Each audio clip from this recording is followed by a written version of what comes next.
my shelter from the storm. You keep me safe inside your wings. You are my comfort when life gets hard. You lead me to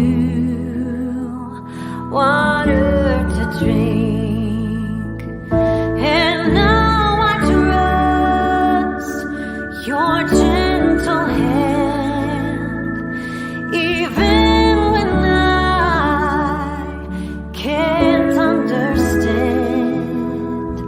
I know your voice, I'm not afraid, walking with me at the same pace.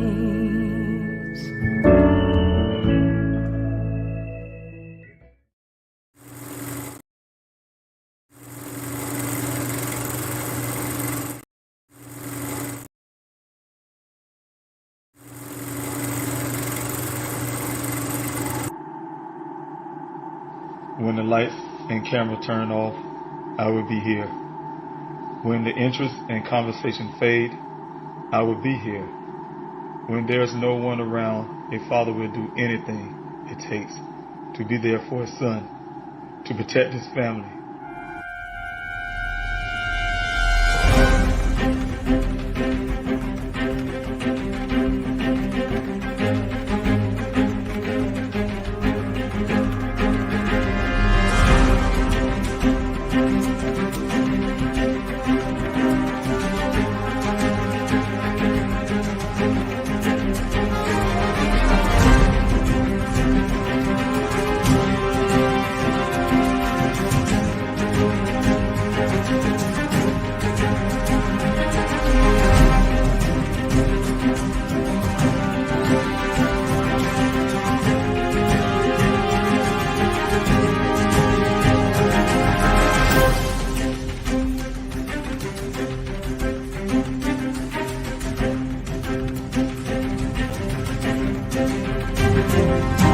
Daniel Robinson went missing 4 months ago. This is the last photo his family has of him.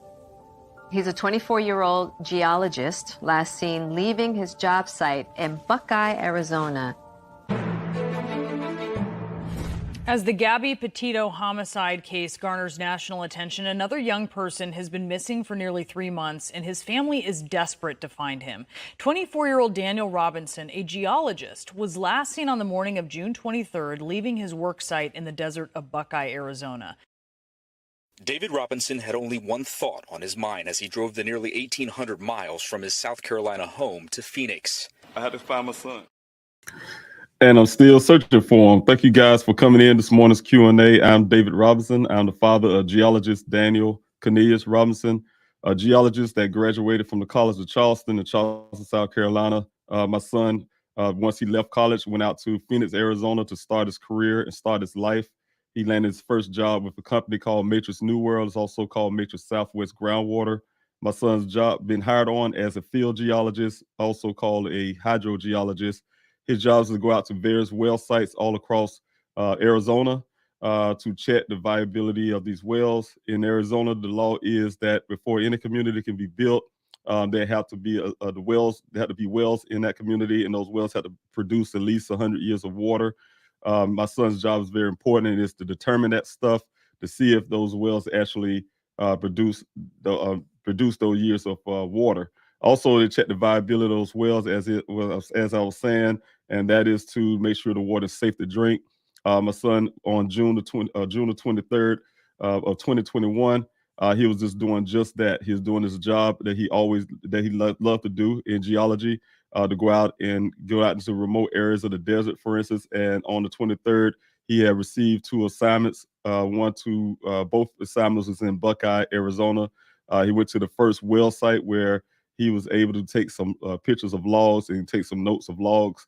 But he was supposedly be going to the second well site. According to one person, that this whole narrative and the whole story about my son's disappearance come from, according to him, he works for a company called Weber. His name is Ken. Ken said that my son met him out on Sun Valley Parkway. That's right there in Buckeye as well. Is north of the gate that he went into. They met at, it was north of the Cactus Road Junction there off of Sun Valley Parkway, but that's outside of the Sonoran Desert. My son followed him into that desert. They went 1 mile west and 2 miles north to get to this well site. They arrived at the well site roughly around 9 o'clock that morning, according to this one witness. And he said he had a conversation with my son for almost 10 minutes before my son took off around 9:15, where he was never ever seen again. My son's vehicle was right here. This Jeep Renegade, this 2017 Jeep Renegade, was found almost a month later, almost 3 miles, about 3 miles away from that well site, farther into the Sonoran Desert. It was in a 20-foot ravine, as you guys can see right here on this picture here. There's the clothing appear to be everything he's wearing on his body, from underwear to sock, is in a pile of clothing that's 3 feet away from that vehicle. The vehicle, as you can see, is turned on the side. The story, the Buckeye Police Department, who took my son's case after I put in a missing person report, said that their theory is that Daniel kicked his way out of the sunroof of this vehicle here, and he had a severe head injury. But at the same time, he didn't sustain any injuries, but he had a severe head injury that caused him to shred his clothes off. He went off naked into the desert to hide under a tree somewhere, a bush or something, to cool off, and may have succumbed to his injuries. And later they decided to have a different theory later on, a few days afterwards, to say, hey, maybe he just wanted to be away from his family and join a monastery to become a monk. Those are theories that, of course, as a father who came here to Arizona on June the 26th of 2021, in search of my son to help law enforcement locate my son, I started my own searches, grassroots searches with volunteers from all over the state, from different states as well, like California and some other neighboring states. People came out from all over to help me out in the searches. Started my searches, but of course, I'm from my investigation from day one, talking with the last person that seen my son, talking with the company, doing my own due diligence. I would not buy the story that I got from the Buckeye Police Department. That only prompted me to get my own investigator. My investigator, once he came on, he's an accident reconstructionist, have years of experience of that, well known. He did assessment of everything, physical assessment of the vehicle, the crash site, and so on and so on, and determined that the vehicle was staged. It's a stage event. He came out on News Nation to let you guys know that as well. His take is a stage event. It's evidence because the vehicle, the damage on the vehicle don't match the terrain right here in this ravine, and as well as the red transfer paint, you guys know, that's on the passenger side of the vehicle, front passenger side of the vehicle, and also the pressures on the windshield, and also the fact that the vehicle was driven 11 additional miles after the first crash, which he believed was multiple crashes on the vehicle, and the vehicle after the first crash was cranked off over 46 times. So there's a lot of scenarios we can go into that, of course, with my investigation as well. The Buckeye Police Department agreed that this vehicle wasn't here for 30 days because they did the initial search for my son almost 3 days after he went missing of this area here. The vehicle wasn't there.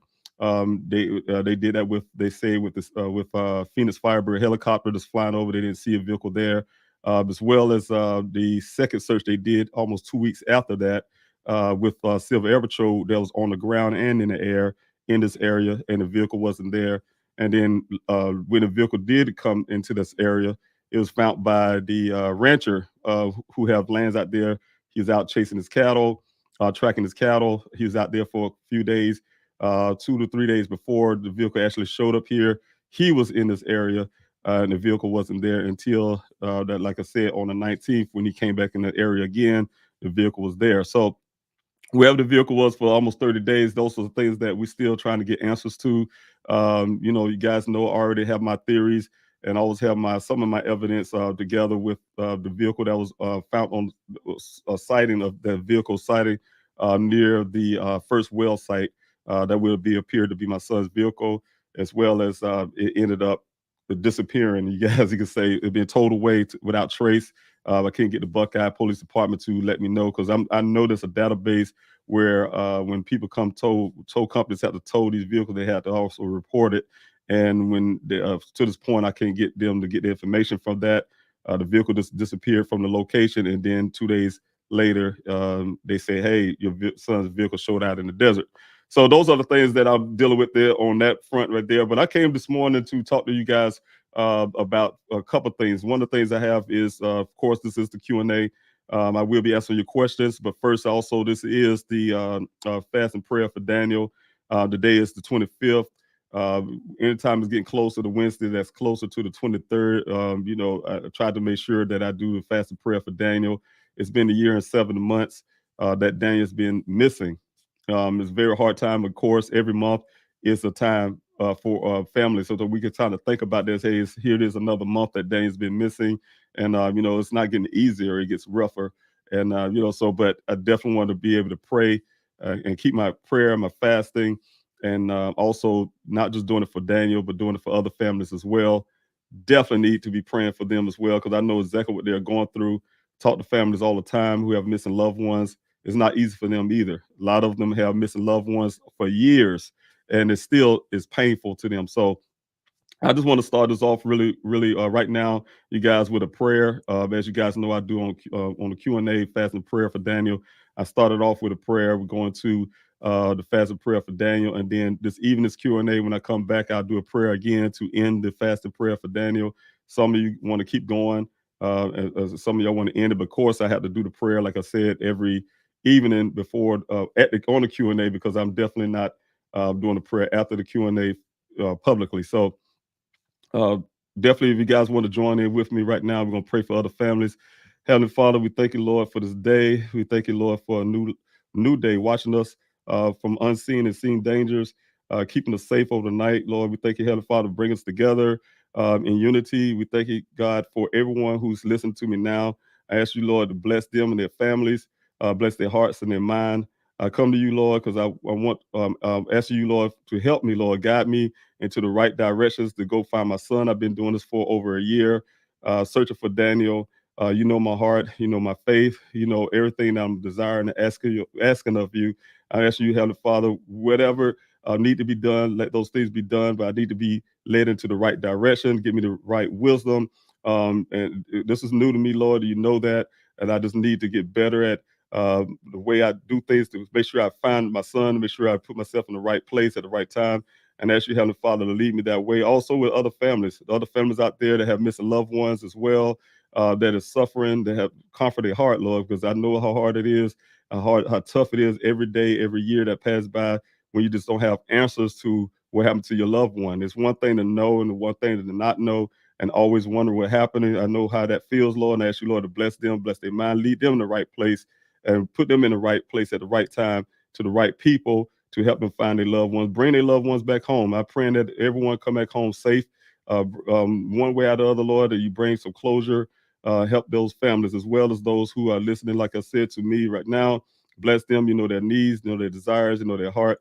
Bless them for supporting families like myself and my family, to just supporting us when we're going through this difficult times, Lord. We thank you, God, for all things. In Jesus' name we pray. Amen. Thank you, guys, for that. Joining in with me in prayer, those who have prayed with me and those who are going on with the fast and prayer for today. Again, I will be doing another prayer this evening, Q&A, prime time, where I will be ending the fast and prayer for today. But definitely thank you guys again for coming in and always constantly supporting me in everything I'm doing for my efforts to find Daniel and also my efforts to help other people. As you guys know, also I want to put this in as well. You guys know I have been. If you guys been following me on Twitter and Facebook, you'll see that I have been putting in the comment on those platforms that, if there's some families that want to get on this platform with me today. I put a link into a post and stuff like that on Twitter. I put a tweet out with the link. I'm putting a link right now in the chats right now, so you guys. Anybody who want to join in with me on the screen, they can. Even you, team, if it's a team member want to come on as well. But if anybody want to come on, that is the StreamYard link there that I put in the chats for anybody. You just copy and paste that to your browser. I can see you come into the virtual green room. We have a private chat, and if you have any concerns, something you want to talk about, I can go ahead and do that. But then I can let you on to the screen, and we can have a discussion about your loved one, or if you have a question, anything. So anybody want to come on, that's why I'm going to open up the doors for anybody who want to be on this Q&A with me and want to be able to speak or be able to share their loved one's story. Just want to be able to help as many people as I can. So there's go in the chat so you guys can look at that. You look at the chats there, you see it on the YouTube side, the Facebook side, and also I hope it went to the Twitter side. That's a little different. I don't see that showing up there, but hopefully went to the Twitter side as well. But that's the link there if you guys want to come in as I'm speaking right now. So thank you again for everybody that did show up for this Q&A again. One of the things I said I was going to be talking about is the upcoming search and as well as the upcoming protests. And we're going to talk about those things and the reason why I'm doing it. And also I want to go back over the website so you guys can see how you can, log on and put yourself, kind of sign up for those searches. I have yet to update. I wanted to update the website to include the protests. I said I was going to do it in the lives yesterday. I was so busy last night, I didn't get around to doing it. So hopefully I can get it done this morning. But there'll also be some links and things like that for you to do the all that'll be on Eventbrite. But just wanted to make sure that I put all the information there for you guys if you want to actually get information about the protest as well, because that's on the 18th. You guys remember the protest is on February the 18th, and we have the search on the 25th. So I just want to say, Clumsy, thank you so much for being here. I noticed when I use the green screen, I see my screen freezes up. I might stop using the green screen, but you guys, thank you so much for coming in. Clumsy, thank you so much for being here. Good morning to you. Lois, thank you so much for being here, moderating. I really appreciate you coming in from North Carolina. Thank you for your prayers. We need those. Thank you, Sophia, for being here as well. Thank you for putting the hashtag fast and prayer, you guys. If you want to use that hashtag on your social media accounts, that would help with the algorithms as well. And before I keep going, that just remind me, if you guys are new here, please hit that like, share, and subscribe button before you you leave. That will help with this channel as well to grow and for me to get Daniel's story out a lot farther. So that's what I'm looking forward to, getting Daniel's story out more and also be able to, like I said, help other families who want to come on the Q&A as well. So please, by all means, do that if you can. Also, Twistina, thanks so much for being here. Good morning to you. RC, thank you so much for being here. Good morning to you. Thank you, Doohickey. I really appreciate that. I see the super chat. I really appreciate it. God bless you. And thank you so much for being here. Thank you for constantly supporting this channel. You've been here for a long time, and I'm really grateful for your support. So thanks so much. That really helps me out a lot. And I really appreciate it. God bless you for that. So I'm heading to bed before beautiful souls. Say you must have had a long night. But I hiked the coastline, Newcastle. I want to put some of that stuff up too in Australia. Thanks so much for Daniel. I really appreciate you doing that, Doohickey. That's really nice of you. I'll watch the replay when I wake up. Much love and respect. I hope you have you rest very well. I don't know the time difference from Australia to here, but I hope you have a wonderful rest there. And thank you so much for that super chat. I really appreciate it. God bless you for that. And again, since you mentioned that about the hype, I did want to share some more of those videos. I still haven't got around to that, but I still want to put those together no matter how later it is.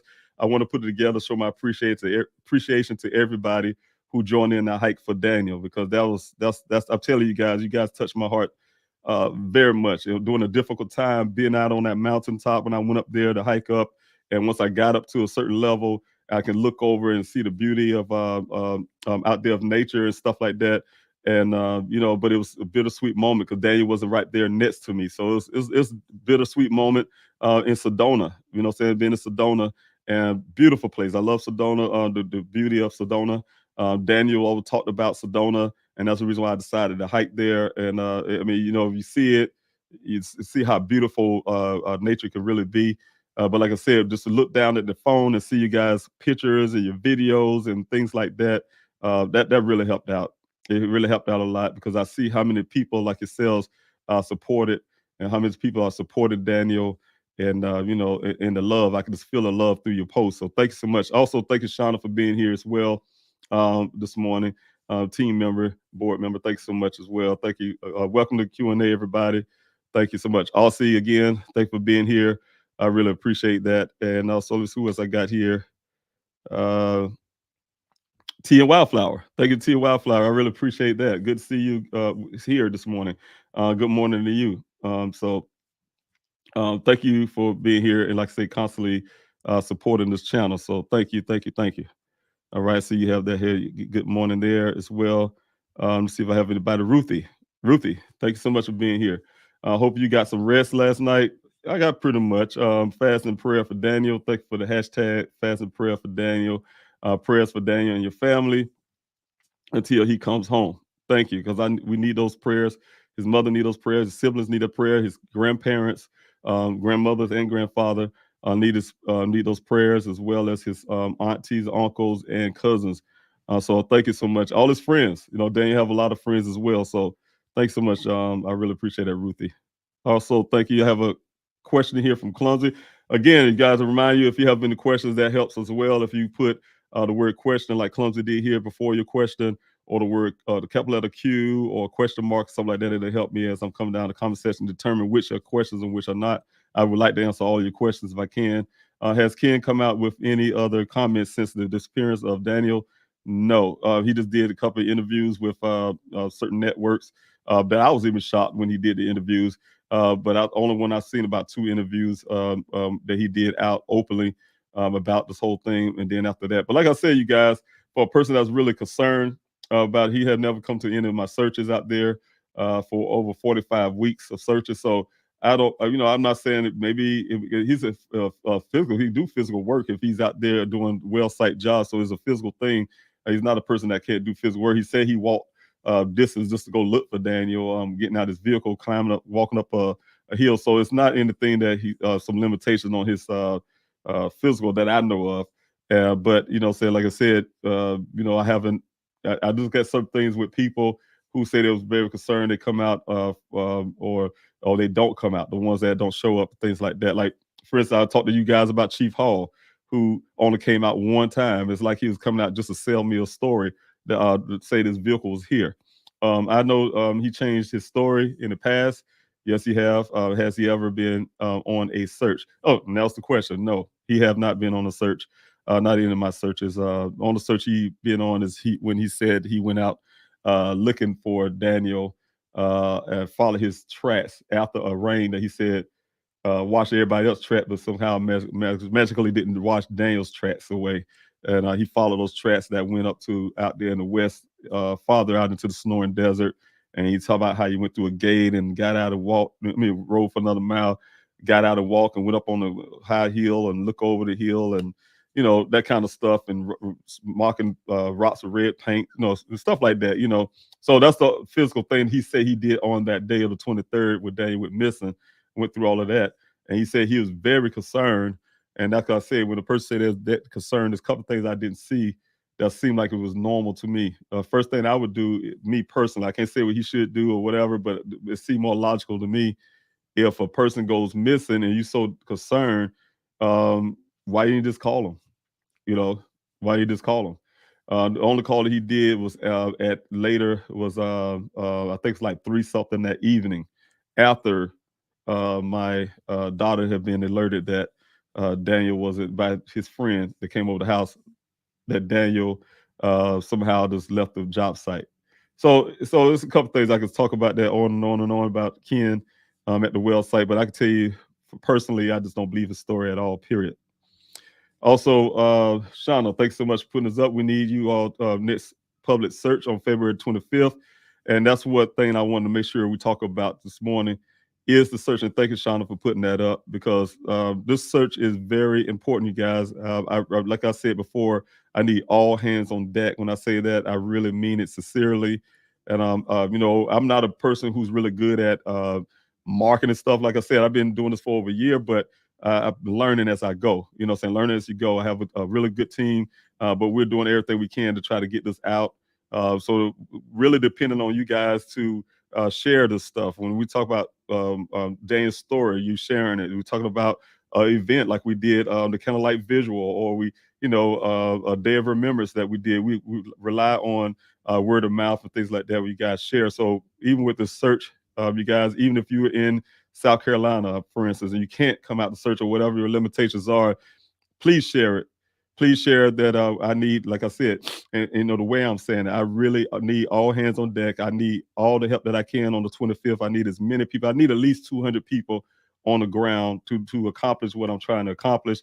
So if you can't do it, just try your best if you can to um, encourage others to do it. And you know, no matter how you encourage them, just let them see the urgency, which it is the urgency. And I'm telling those urgencies is definitely one of those things that uh, uh, the urgency is definitely there because this areas, like I said, that really need to be searched. This one particular area, there's areas that need to be searched, but this one particular area I'm going for because I'm limited down to one search, and that's where the urgency comes from too, is because the landowners don't want me on their land. They're doing everything they can to try to push me away from the land. So the only agreement I can get with them at the time is to have one more search, and I want to make sure this search is worth the while. You know what I'm saying? In other words, I say worth the while. I need to be able to cover the area that I had to narrow my whole focus on. It's a couple areas that's left that we still haven't searched yet. But I had to take now come to a point where I had to just focus on just that one area. I mean, sad to say, if I get enough people, the blessing of that would be if I get 200, I can do that area very well. We get well over 200 people, then I can break the groups off and still cover some of those other areas that I only have, since I only have one shot at this thing, be able to cover those areas so I can feel comfortable. It's kind of rule out. I can't 100% rule out, but I can 90-some% rule out that Daniel's not out there in the desert. And that's what I'm looking for, to try to make sure I can at least do that. You know what I'm saying? Kind of. So I need your support. I need your help. So thank you, Shauna, for putting information up there. You guys can go to Eventbrite, and you need to sign up there. And the reason why I'm asking people to actually do it through Eventbrite this time instead of just the website as I normally would do is because of the head count. Also, an agreement that I have with the owners as well. They want me to have a head count of people that may be out there in the out there in their dead zone, their areas, going through their land. So I just want to be able to get a head count, and so I can report it back to El Dorado Holdings folks and let them know that, hey, we got roughly this many people showing up for the search, so they will have their idea. They need to know that. Also, you guys know I'm going to also invite law enforcement. I already publicly doing that now.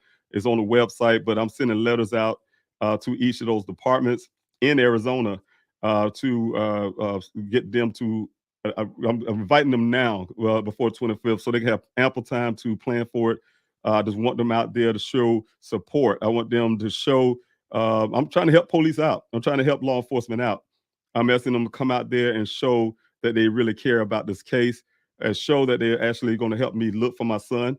They haven't done it from day one, never came to my searches, never supported anything. You guys have done it. I want to see law enforcement do this. So I'm going to be pushing this out publicly to get these agencies to come out to the search as well. So we will have law enforcement out there as well. And I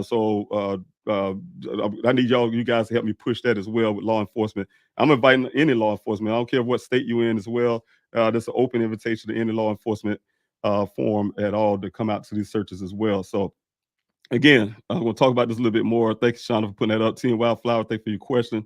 And thank you for being here. Has Tempe given you a time frame when they will provide their report from the forensic testing and of the electronic? Yes, they have.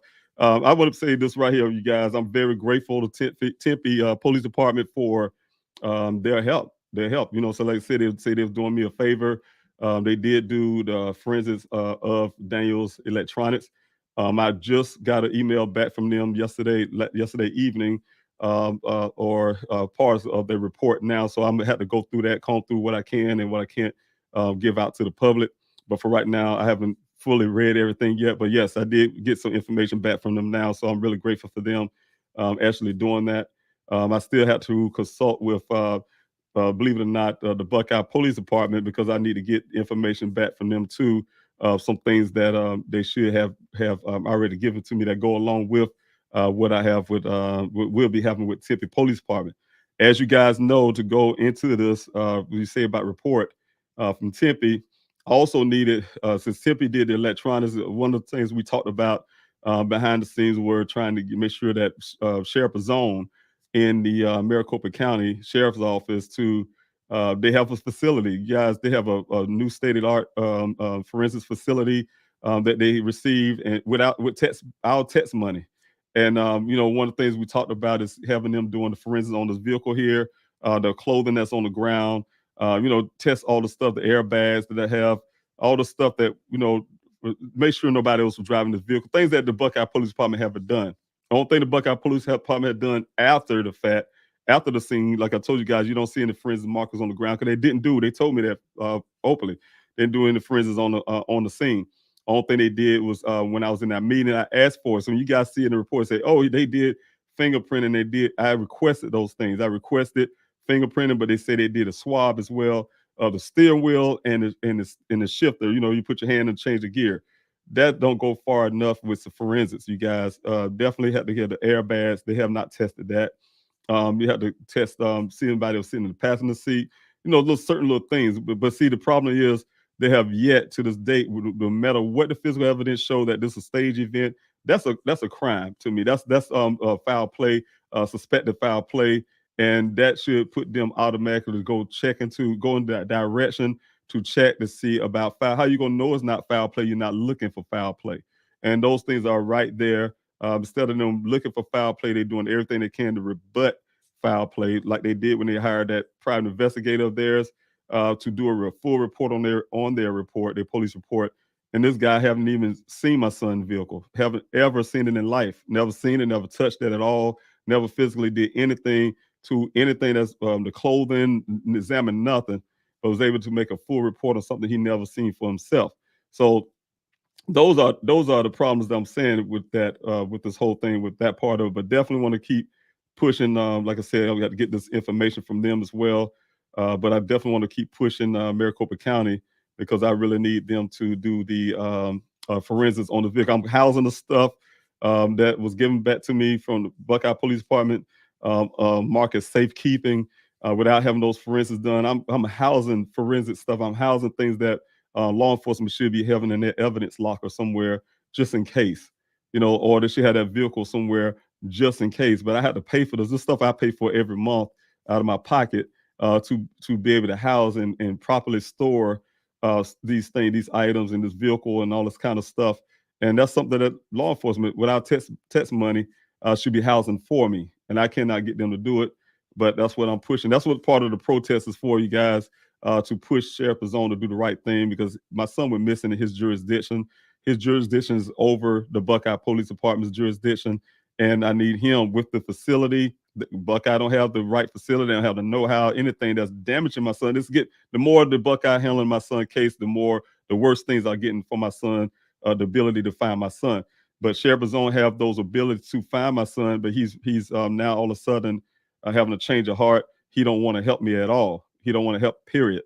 He don't want to use his facility to do forensics on on this vehicle, on the clothing and things that he can. That's what our tax dollars paid for him to do that, and he's refusing to do it. So that's what the protest is for, to push them to do the right thing and get the stuff done so I can get a report on that as well. I need to know who been in the vehicle. I need to know if anybody's driving or whatever the case may be. It just need to know those answers that the Buckeye Police Department can't answer. So I need you guys to support me on that as well. So that's why it's really important as well. If you guys can come to that protest, I will be putting all that together with the signs to whatever to get those things going for this protest. I'm trying to put proper people in place as well, but it will be at the Maricopa County Sheriff's Office. All right, and let me see here. I have Tracy. Thanks so much, Tracy, for being here. Good morning to you as well. I hope I answered that question, but good morning to you as well. And let's see who else I got here. Riptide, thanks so much for being here this morning, being part of this Q&A off of Facebook. God bless you. I really appreciate that. Rito, thanks for being here as well. And also, who is this? Gassina. I really hope I say that correct, but thank you so much for being here. Larnell, thank you so much for being here, sir. Part of the team and the board. I really appreciate it. God bless you for being here as well. Again, Tracy, thanks so much for being here off the YouTube side. Also, thank you, Melissa, for being here off the YouTube side. Thanks so much for joining in on this Q&A. And let's see, I have a comment here or a question. You guys have any questions, please put the word question there, capital letter Q, question marks, so I can see it as I come down. I know. Mr. Rosen, I have not always been watching your streams, but I have my heart invested in your search for your son. Daniel, thanks so much. I really appreciate that. My thoughts and prayers are with you and your family. I really appreciate that. And I really feel that, a lot of people not they always have to be vocal and like saying and talking on the chats and things like that. But I know you're there, and I can feel it, and I really appreciate that. I can feel that positive energy that comes. That's what keep me going. You guys, if it's especially those who out there that know who have missing loved one, they know exactly what I'm going through. They know what we're going through because it's hard. It's hard. That's why you don't see people storming to get on the Q&A because it's hard. It's hard sometimes. It's hard for me to do this every Wednesday. I was doing it every day for one point. The team talked me down to every Wednesday, and I'm doing twice on Wednesday. But it's hard sometimes. Have to repeat and talk about these things over and over again. But I have to, like I said, this YouTube channel, for instance, is just to talk about Daniel's story, to keep the story out there, keep it alive, keep it from becoming a cold case. All the stuff is important, but it's hard. And that's all. But I say, when I hear that positive energy that you have there, I really appreciate that. Thanks so much, Anissa. Another positive energy. Thank you again for the super chat. I really appreciate you constantly supporting in that way. I really appreciate that for you and your husband. God bless you again. I totally appreciate you. You already know that. If you have a question here, like Anissa did here, you guys, if you have a capital letter Q, that's another example. Capital letter Q, the word question or a question mark before your question, that definitely helped. And thank you for the super chat, Anissa. Have you sent the flyers with Daniel's pictures to all the homeless shelters in the U.S.? If not, I think it would be a great idea. Calling them is not enough. The homeless population changes on the daily. Yes, I haven't did it in the whole country, but I have done. We've done a lot of homeless population here in Arizona. So that's one of the things. That's a good idea, Anissa.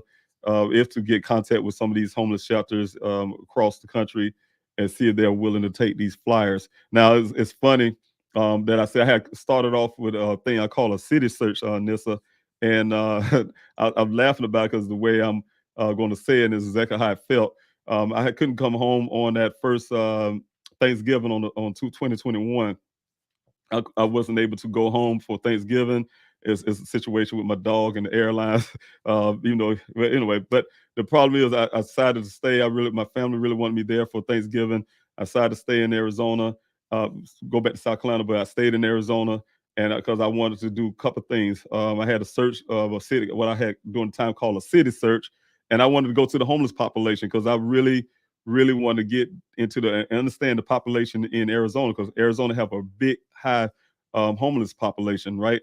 So I went to volunteer at this homeless shelter, and just to be able to help, right? And also to get these flyers out to the homeless population. But when I was doing so, I actually learned a little bit more about the homeless population, which I was grateful. The homeless shelter that I went to, they actually took a lot of the flyers. So, but they told me I couldn't pass them out to the homeless. I just had to sit them there as they coming in. If they want to grab those flyers, they can. And so I was able to get rid of a lot, get out a lot of flyers that way. But my team and I, we decided to hang around that area the next weekend and pass out the flyer. I mean, it's thousands. It seemed like thousands of people.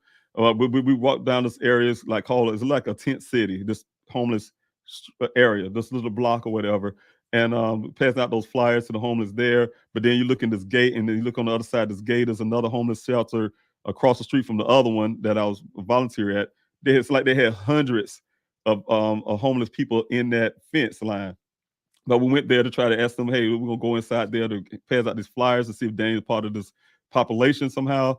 And they wouldn't let us do it. They had this turf war thing. I mean, when I say turf war, well, this homeless shelter don't deal with this homeless shelter across the street, and they don't allow you to come inside their facilities and this and that. It was rough. It was really rough. So it was a hard time. One of the things we talked about was maybe we were down dressed like we were homeless, and so we can get into those populations in there and be able to pass the flyers out, with a backpack or something. But we're putting ourselves in some little security risk by trying to do that. But the thing is, but was able to get a lot of flyers out in that area.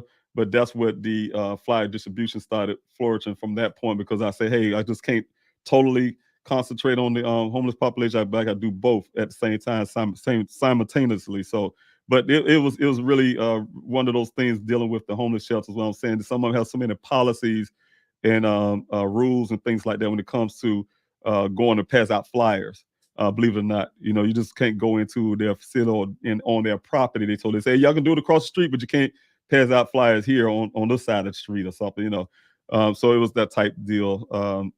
And I get it because even though a person's homeless, they still have a privacy right. So I guess they feel like maybe it's some kind of form of invading people's privacy if they're homeless or something. So that type deal. But anyway, that's a good idea, Nissa, and I'm really going to research that as well. See if there's any way that maybe we could ship flyers out to some of these homeless shelters in different locations across the country, because we got thousands of flyers out all over this country. So that's something we should be doing as well. Also, thank you, Rito, for being here on this Q&A. I really appreciate that. You said 12 News has it wrong. By the way, they put the 18th of February is the search and the 25th of February as the protest. Oh, so they got it backwards. Oh, so I didn't know they even put it on News 12. So I'm grateful that I can reach out to News 12 and because I have some reporters that I know with them to get. I didn't know they even put that article out, but yes, they have it backwards. That's what it is. So yes, the February the 18th is actually the protest, and the 25th is the search. I think it's on purpose. I hope not, but yes, anything possible. I don't want law enforcement to use that as an excuse, and it won't happen because I will be publicly doing this, Rito. I'm definitely publicly putting it out there correctly. I would publicly also I would go and privately go talk to some of these reporters and make sure they get it correct as well. But law enforcement won't have they if they watch the news and get the information, that's one thing. But they're getting it directly from me, they have no excuse because it's going to be in letter form, of course, going directly to their higher ups. So they would get letter form as well as open form. So it's no excuse. So those would be open letters for everybody to see, like yourself here on Q&A, for instance, and things. So nobody could ever say they didn't know or they didn't get the letter or wasn't aware of what's going to happen. So I'll just make sure everything is aware for law enforcement to openly see it from me. If they get their sources wrong and they purposely, like you said, take it from a news organization who got it wrong, then that's they doing. Then the law enforcement, I think, would be doing it on purpose, not the news organizations per se, because I'm sending it directly to law enforcement, not the news folks. So. News 4 did ask questions. That's why they probably got it wrong. They asked questions and things like that. But I'm sure I know I didn't tell them the vice versa. So whoever the reporter was that put the story together just got it wrong. All right. Thank you, Lynetta, for being here this morning. Good morning to you. Thank you for your prayers. I really appreciate that. Ambrosia, thanks so much for being here as well. And thank you. Let's see. Another comment. Thank you so much again. I don't know if it was a comment or a question, but Mr. Rouse, I have not always been watching and attending the stream. Okay, but you're always in my prayers and thoughts. Thank you so much. And I really appreciate you again. I'm searching for your son from Cape Town, South Africa. Thank you so much. I really appreciate that. God bless you too for even joining in on this Q&A and being a part and really doing that from the heart. I really appreciate it. Even from South Africa, I can feel that love, and I really appreciate you. Thanks so much for being here this morning. And thanks so much for doing that hike. I would like to see if you have any. You say searching it, but if you did the hike, I think it's a hike here. Let me see. Let me read that again. It's in searching for your son. Oh, okay. You say your prayers. Thank you so much for prayers and things like that. So thanks so much. I really appreciate. I need those prayers no matter where you're at. I believe in prayer, and I know prayer can change things. So thanks so much for your constant prayer and your love from South Africa. Thank you so much. I appreciate it. Also, thank you, Shauna, for being here and also being a board member, team member.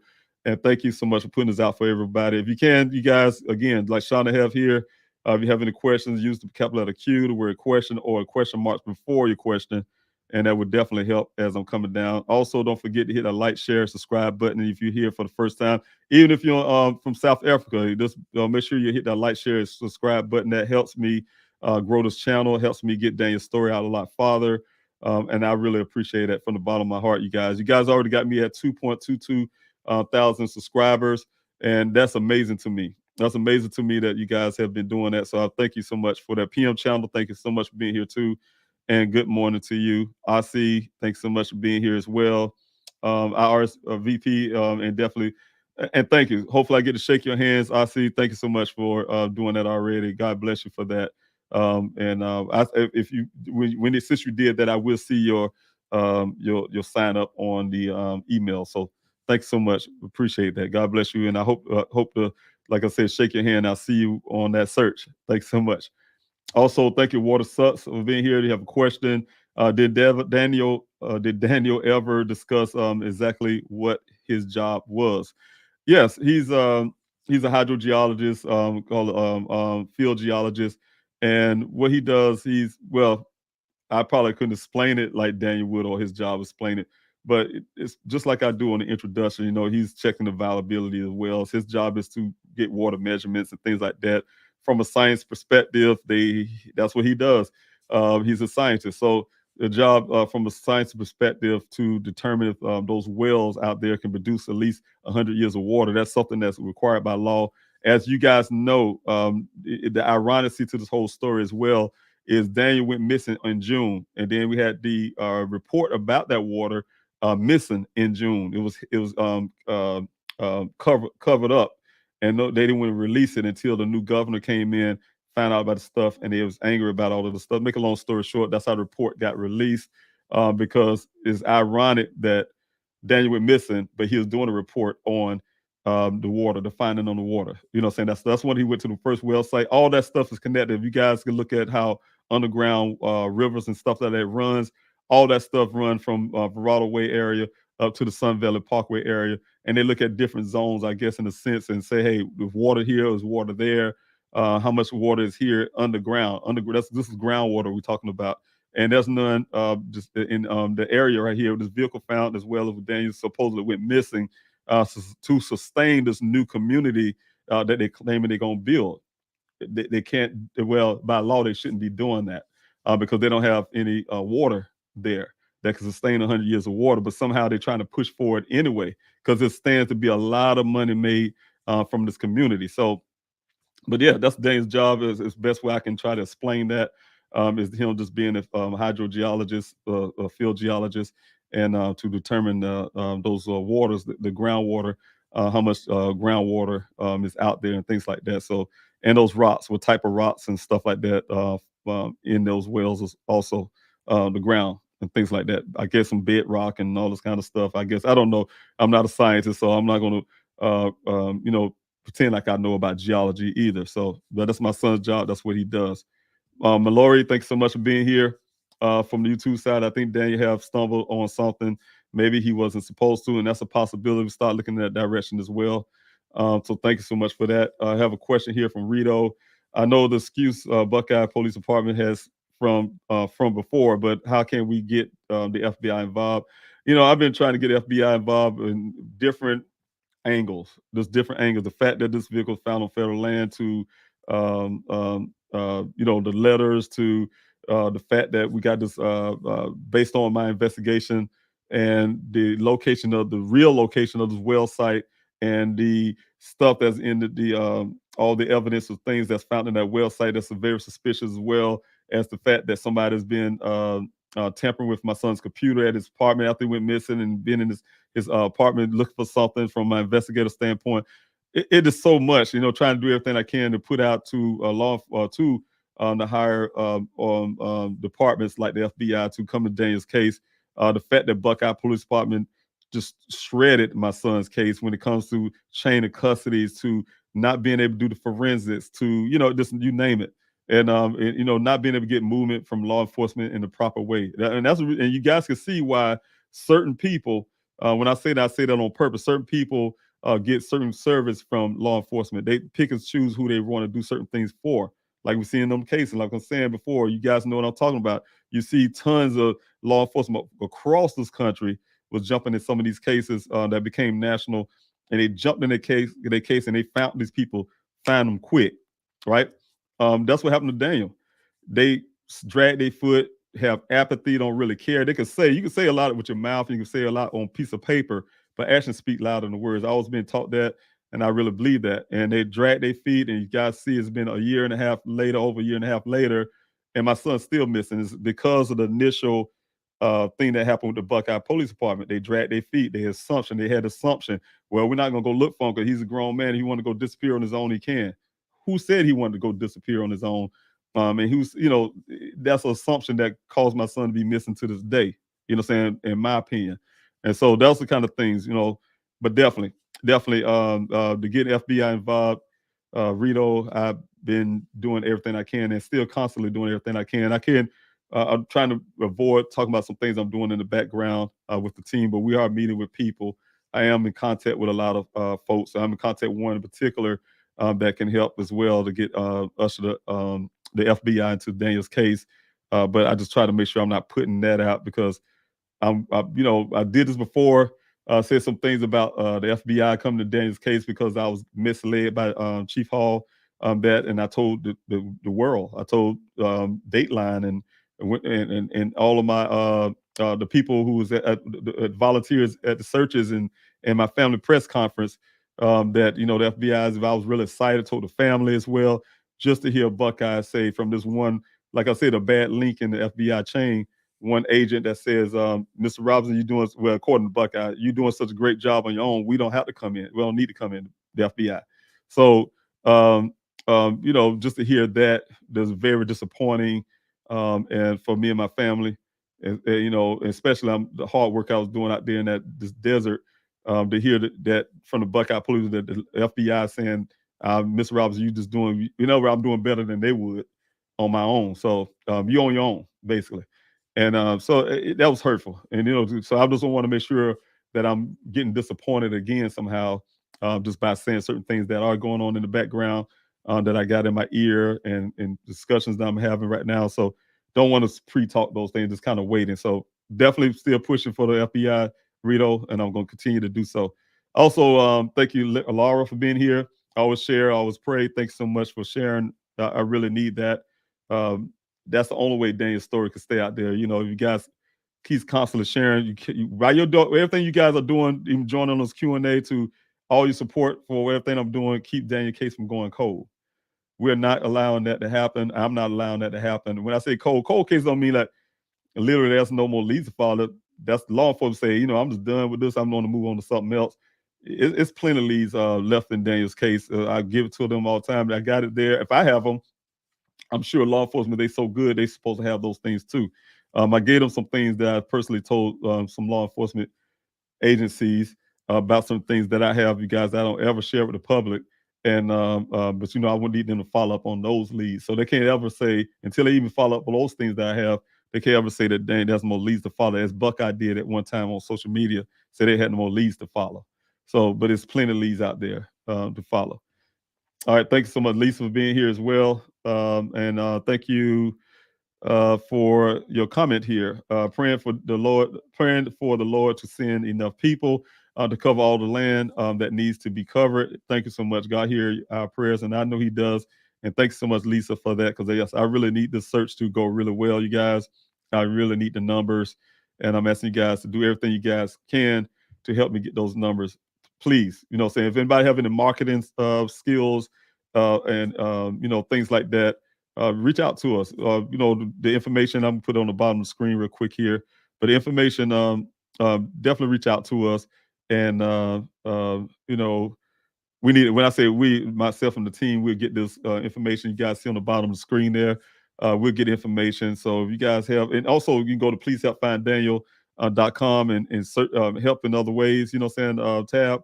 And, you can put your skill sets there as well. But please help find Daniel at yahoo.com. Yes, if you guys can, you got some marketing skills, I need that as well to be able to get Daniel's the information like this, the searches to, and so on out there a lot better than we're doing just a Q&A. I'm reaching as much people as I can. That's why I say it's important for you guys to hit that like, share, subscribe button, because it put me out a little farther to get more people, new people to come on the Q&A as well. But I need to do farther. I need to go farther than that, So I need to try to reach as many people as I can. So if you guys have any skills or things, give me some suggestions I can do. Like some people say, hey, man, you got to start doing these lives. So they guys see me yesterday doing some lives. I'm going to do some today. You got to do these lives. I don't like, I think my hold up has always been on the camera. As much as you guys see me on the camera, I don't really want to just be on the camera all the time. So it's really one of those things that I say, hey, tell myself all the time, hey, look, you got to do these lives and lives or whatever, and push Daniel's stuff out there. So I'm really trying my best you guys. If I had more time, I think it would be easier for me to do that. All right, and also let me see who we got here. Rito again. It doesn't make any sense why law enforcement hasn't helped more. Something isn't right. I don't get it. It blows my mind. And like I said, I'm grateful, for instance, what Tempe has done. For instance, they chose to, which we have. That's another argument that we have with Tempe, is that they shouldn't have never. The case should have been Tempe's case in the first place. We still have this argument, and we know how we feel. We know how Tempe feel about that, and we know how they know how we feel about that. And I say me and my team. But the thing is, but I'm really happy that they did do the forensics on electronics. So that helps me out a lot with my investigation. It helps me out to go forward some, right? And I'm still pushing for the forensics on this vehicle, the entire vehicle. When I say entire vehicle, all the items in there, and some other things in there that you guys never hear about, as well as those clothing, and even make sure that's Daniel's clothing, because we don't identify those clothing as a family. Make sure it's not anybody else's clothes and things like that. It is put there. Whatever DNA can find on the airbags need to be tested again. Like I said, this red transfer paper, where it came from, my investigator found a little smidgen of yellow as well. There's nothing red in the desert. Where this vehicle came in contact with, that type stuff. So, all that need to match with the data and the hard evidence on the vehicle, the physical evidence, as well as the data evidence from the, that you guys hear about already. All right. Also, thank you so much for your question, Clumsy. Thank you for being here again. Your question is, Mr. Robinson, did Daniel have anything you believe someone wanted, like money or even technology, certain knowledge, or business LLC? No, I do not know. One thing was asked is, of course, law enforcement at the beginning did ask things like, hey, do Daniel have any enemies? I wouldn't think that Daniel would have an enemy. Of course, I'm going to be biased. I'm a father, because I know Daniel the way I know Daniel. I don't know Daniel having enemies. All I know is that Daniel always had friends, a lot of them. You guys can tell by the pictures. Daniel keep a lot of friends, but as in people that may have something, want something from him, I'm not sure. I just don't know. I just don't know.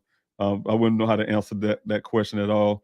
And everything based on what I know about this whole thing, I can't find anything that I kind of would say that it needed some. Only thing that can come close to that is this water situation that going on in this whole area. One of the things I do kind of think back in my head, why Matrix New World was so pushy, calling me all the time, asking me to get those samples out that vehicle. Like I told you guys, everything that's that Buckeye gave, when they gave me that vehicle, that stuff should still be in that vehicle. And only person who could give Matrix anything would have been my former investigator, Jeff McGrath. And I directed him specifically, don't give them anything, because that vehicle is under investigation. The reason why I had to get him to do it, you guys, because to date, I have never touched that vehicle, ever touched that vehicle. I have not even been close enough to touch the vehicle, except for one time. That's with the Buckeye Police Department. I was 3 feet away. He was trying his best, some reason, to get me to touch that vehicle and open the door, Detective Biffin. And so the thing is, whatever's in there, I know the things in inventory are things that's in there because of pictures and everything that was described to me from my investigators. So those things, when I convince law enforcement to do the forensics on the stuff, they should be there and they need to be there, because if not, somebody's going to be in some trouble. I'll just put it that way. Those things shouldn't have been released. But the ironicity to that is they needed those samples because they need to know what was going on with this well. They needed those laws to know what was going on with these wells in this area. When I say this area, that don't have any water. So I think it's ironic to me that they are pushing really hard for that June report, you could say, and but all of a sudden, it's being released to the public. There's no water there. But no, but as in anything else that anybody may need, I don't know anybody need anything from Daniel, but definitely they needed that Matrix New World needed that report from Daniel's vehicle about this water source out there. So all that information. All right. Here we go. Too is Mike Shaw. Thanks so much for being here off the Facebook side. Question. I believe the answers are with Ken. Oh yeah, I do too. Did you talk to him personally? Yes, I have. That's one of the first things I did, Mike. From being a father.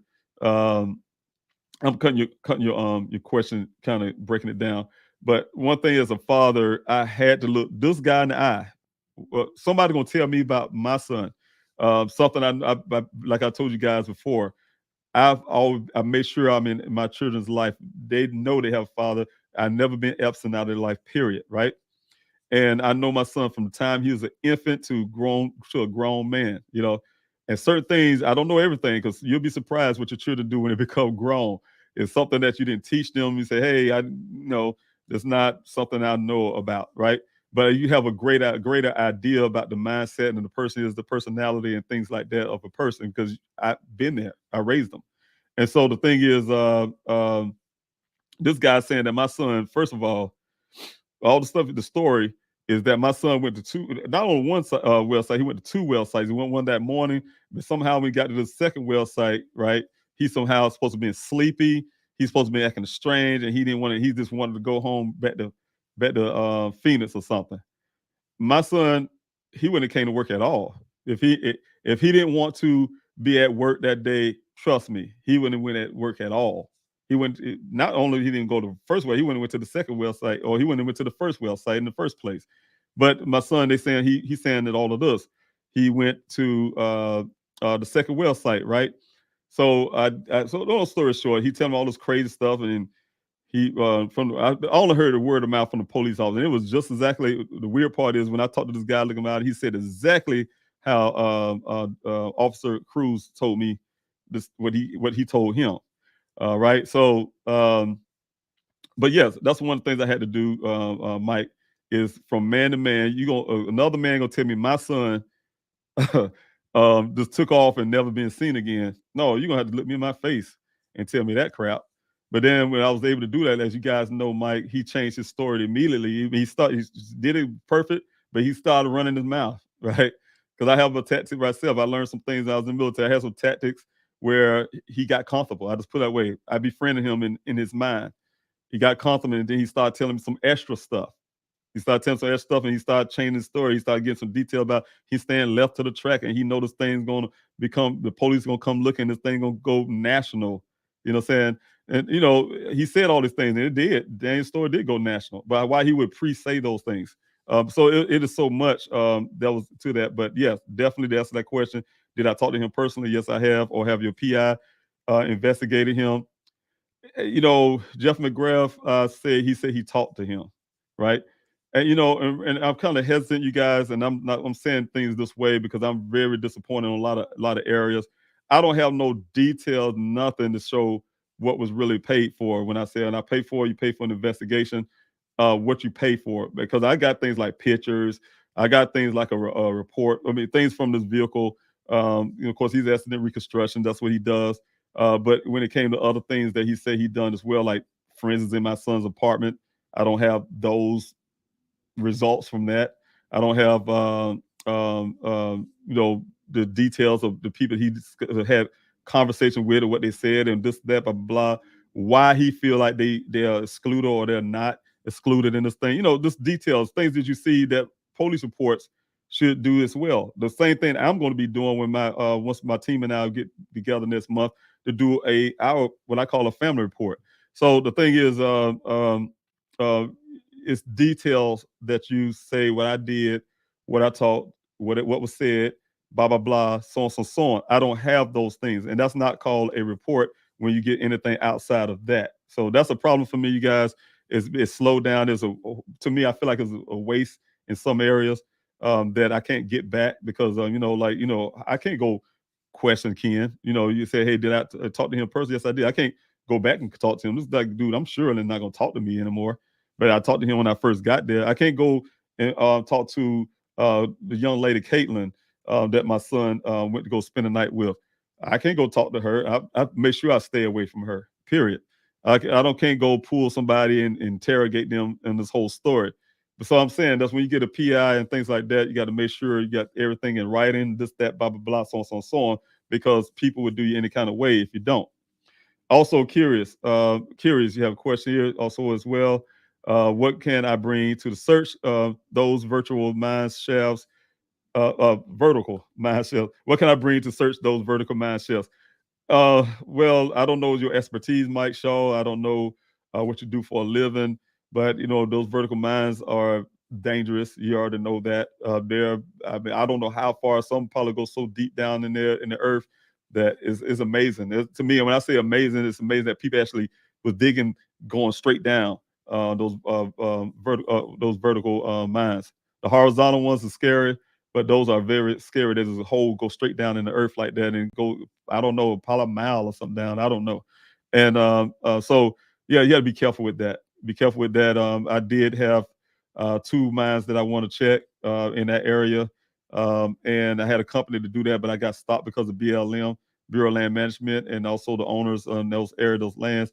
Um, those need to be searched as well. And to this date, I, the company that, like I said, that they worked for me to get the go down to those wells. That we went in thousands of feet down in there. It's a different equipment to go. They say they can do it to go down in those mines, but they have to have certain permissions from Bureau of Land Management. Couldn't get those. They stopped talking to me, the Bureau of Land Management, because once I showed them that the vehicle was on their property, on their property, they stopped talking to me. They want me to talk through an attorney and so on, so on, so on. So I couldn't get the company to do it. But yeah, that's one of the things, and I would not suggest, and I won't give you no suggestions or opinions that, would say, hey, I'm directing you to go search these vertical mines. They're very dangerous. People have driven into them and stuff, some of the ones that's not marked. So I don't want to put nobody at risk of these mines. I wouldn't put the volunteers in those areas where those mines are for somebody to fall into or something like that. That's one thing I cannot say. But I do want law enforcement like the FBI, Bureau of Land Management, somebody to go search those ones in that proximity where Daniel went missing. Have you found any broken glass near the job site? Not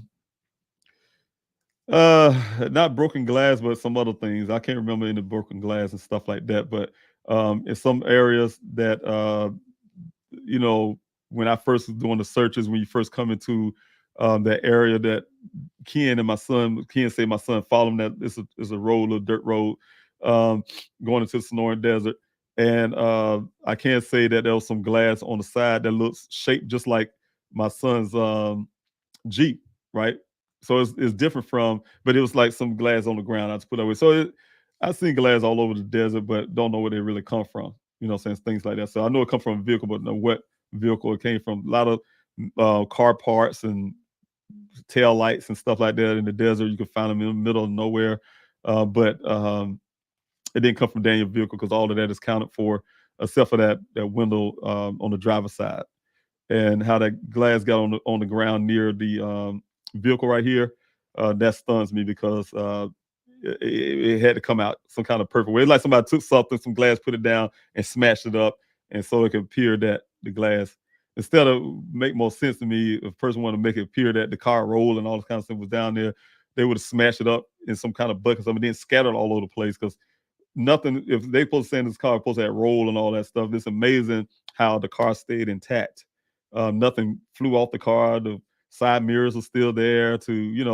No lights didn't fall off the car. So that's one thing that could tell you common sense. Use common sense and know that vehicle did not initially wreck in this ravine. It been pushed down there or driven down there. Whatever they did to get it down there, of course, it's going to hit the bottom and turn over, flip on the side. But as in initial crash, no. What can I bring? And so he said, have you found any broken glass? No. All right. Thanks so much for that question, though. I really appreciate it, Mike. Ruthie, player, thanks so much again. It would be great even if off-duty officers came out to support you on the search. And that's when I'm reaching out to everybody, off-duty and also on duty. Well, off-duty, because I know I did talk to, I think it was Tempe in a meeting when they're saying, in a way, the chief was kind of saying something like he wouldn't expect his officers to be at my searches or something on duty or something, I guess, or something like that. I don't understand that from law enforcement standpoint, but maybe they'll use that as some type of excuse, I'm sure. All right. Thank you, Shauna, for your question. When you arrived at Buckeye and were able to speak with Matrix Ken and the rancher, had LE already spoken with these individuals to get their story prior to you arriving. Only person they spoke to at the time was Ken, of course. And I was in South Carolina before I left out of South Carolina. Me and Officer Cruz were going back for all night. You guys already know I wasn't sleeping. And we're going back all night. He said, "Hey, I'm reaching out to the coworker Ken." Of course, he didn't tell me his name at the time. The guy that last seen, Daniel. And but as my travel, I've been on the phone, you guys, while I'm traveling, driving up to Arizona, on the phone, Buckeye Police Department, getting information I can, giving information I can do. I mean, working. I mean, while I'm driving, you guys, working all the way to Arizona, trying to get all the information and give all the information I can to find my son, get things rolling. And but yes, I was able. I do know they talked to Ken, but the rancher, he wasn't known yet until the vehicle showed up. And so, of course, they didn't talk to the rancher at all. On time they talked to the rancher, according to the rancher, you guys, is that when he found the vehicle, like I said, he saw the vehicle. He thought it just happened because the vehicle was too clean. That's why he said he know that the vehicle wasn't there for 30 days. He's seen, he'd be out there all the time. He's seen things that's out there for 30 days. When out there for 30 days, you guys can look behind me. You can look out. You don't see no dirt all over the windshield and this. And like I said, let me move to the side. Which side I should go? Yeah. If you guys can, let's see what shoulder. If you guys can look right here under the vehicle, for instance, that's one thing he pointed out as well. Water goes through that. That's called a ravine. A ravine is a curve go down almost like a V shape. It don't look like on this picture, but that's pretty much how it is there. That's why it's going across from one side, going down to the other side, going up, and the vehicle's laying across like a bridge, right? And water flows through there. When they have heavy rains and all this, the water just flows through there and it dumps off into the Hansappa River. Now, also, and the people that tell you that's out there in the searches will tell you, sometimes they say, Miss Robbins, what is this? And they see all this debris that's brushed up against another tree or like bush or something. And that's because water flow pushes, debris is almost like a dam. It builds a dam in a sense. So this vehicle become like a dam. And water flowing under that vehicle like that, the debris that's carried with the water would have got trapped right there and it become like a dam. It would have been trapping water. But the thing is, guys, all that, it would have been clean under there. You can go straight under that vehicle.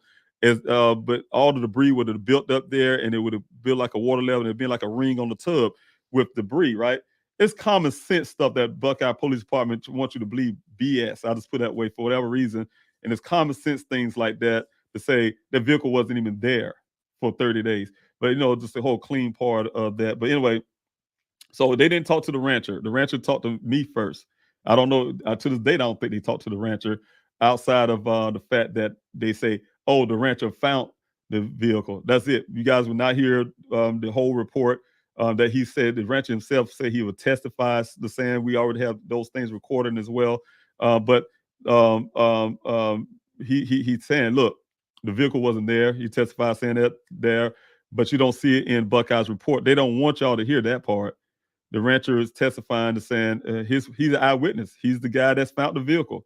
Only thing they say, oh, he found the vehicle, but they don't want to tell you what else he feel about that vehicle. It wasn't there. They don't tell you he was there 2 to 3 days prior and the vehicle wasn't there because he was there in that spot and the vehicle wasn't there because his cattle come down through that ravine. He tell me that. They come down and he's right. If you go south, you follow the ravine down, go south, you'll find the corral that the cattle goes to that they corral them into, this big corral. So it makes sense. It make a whole lot of sense. But anyway, whole point that they didn't, as far as I know, never talk to the rancher outside of saying some guy, the rancher putting a report in saying he found the vehicle. Also, Matrix, I don't know if they spoke to Matrix outside of the fact that when Daniel first went missing, the first thing I heard, they was doing this whole narrative thing of saying like Daniel has some kind of mental issues. And that's why they was pushing real hard on my daughter. Yeah, he had us in the interrogation room, had us think really hard at anything we could think. And so we had to sit there for a while and think of anything that seemed strange. And then they ran with it. Soon they heard it, even though the thing with him staring off was happened days or weeks before Daniel went missing. They ran with it and put it in their report so it can appear, give them that same narrative. And the narrative that was there to say, oh, I talked to co-workers with a plural. I talked to co-workers who said he was acting strange and things like that when it was untrue, you guys, because Daniel is a field geologist. I went to many meetings with Matrix New World and they told me this. They rarely see their field geologists because they're field geologists. They're out in the field. That's why Daniel's work laptop was in his vehicle, because they get assignments on their laptop.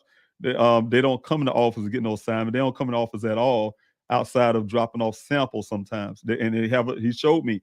Matter of fact, it was the owners of that company wanted to offer me an office space in their office to be able to run my search operations out of. And he showed me, hey, this is the back door. He said, we rarely ever see field geologists. They'll come in. If they come in, they'll come in through the back door. He showed me the back door. They'll have a table sitting there. They'll drop their sample off, go back out the door, like you never know they was there. They drop it off. So who was there observing Daniel to say he was acting strange? He's not working with coworkers. He's a field geologist. So that BS that the Buckeye Police Department put in their report is straight BS. They talked to one person who was a coworker of Daniel's, and that's from Matrix New World, and that's Daniel's friend, outside the job friend, right? So they friends outside the job and on the job. So Daniel don't see him on the job because he's a field. This guy works in the office. Daniel do not. But they hang around each other after work, right? So of course when they talk to him, and you guys know who I'm talking about, those who've been following the case, I believe that story because I can't argue with him to say what he feel about Daniel because that is Daniel's friend, so that's his feelings.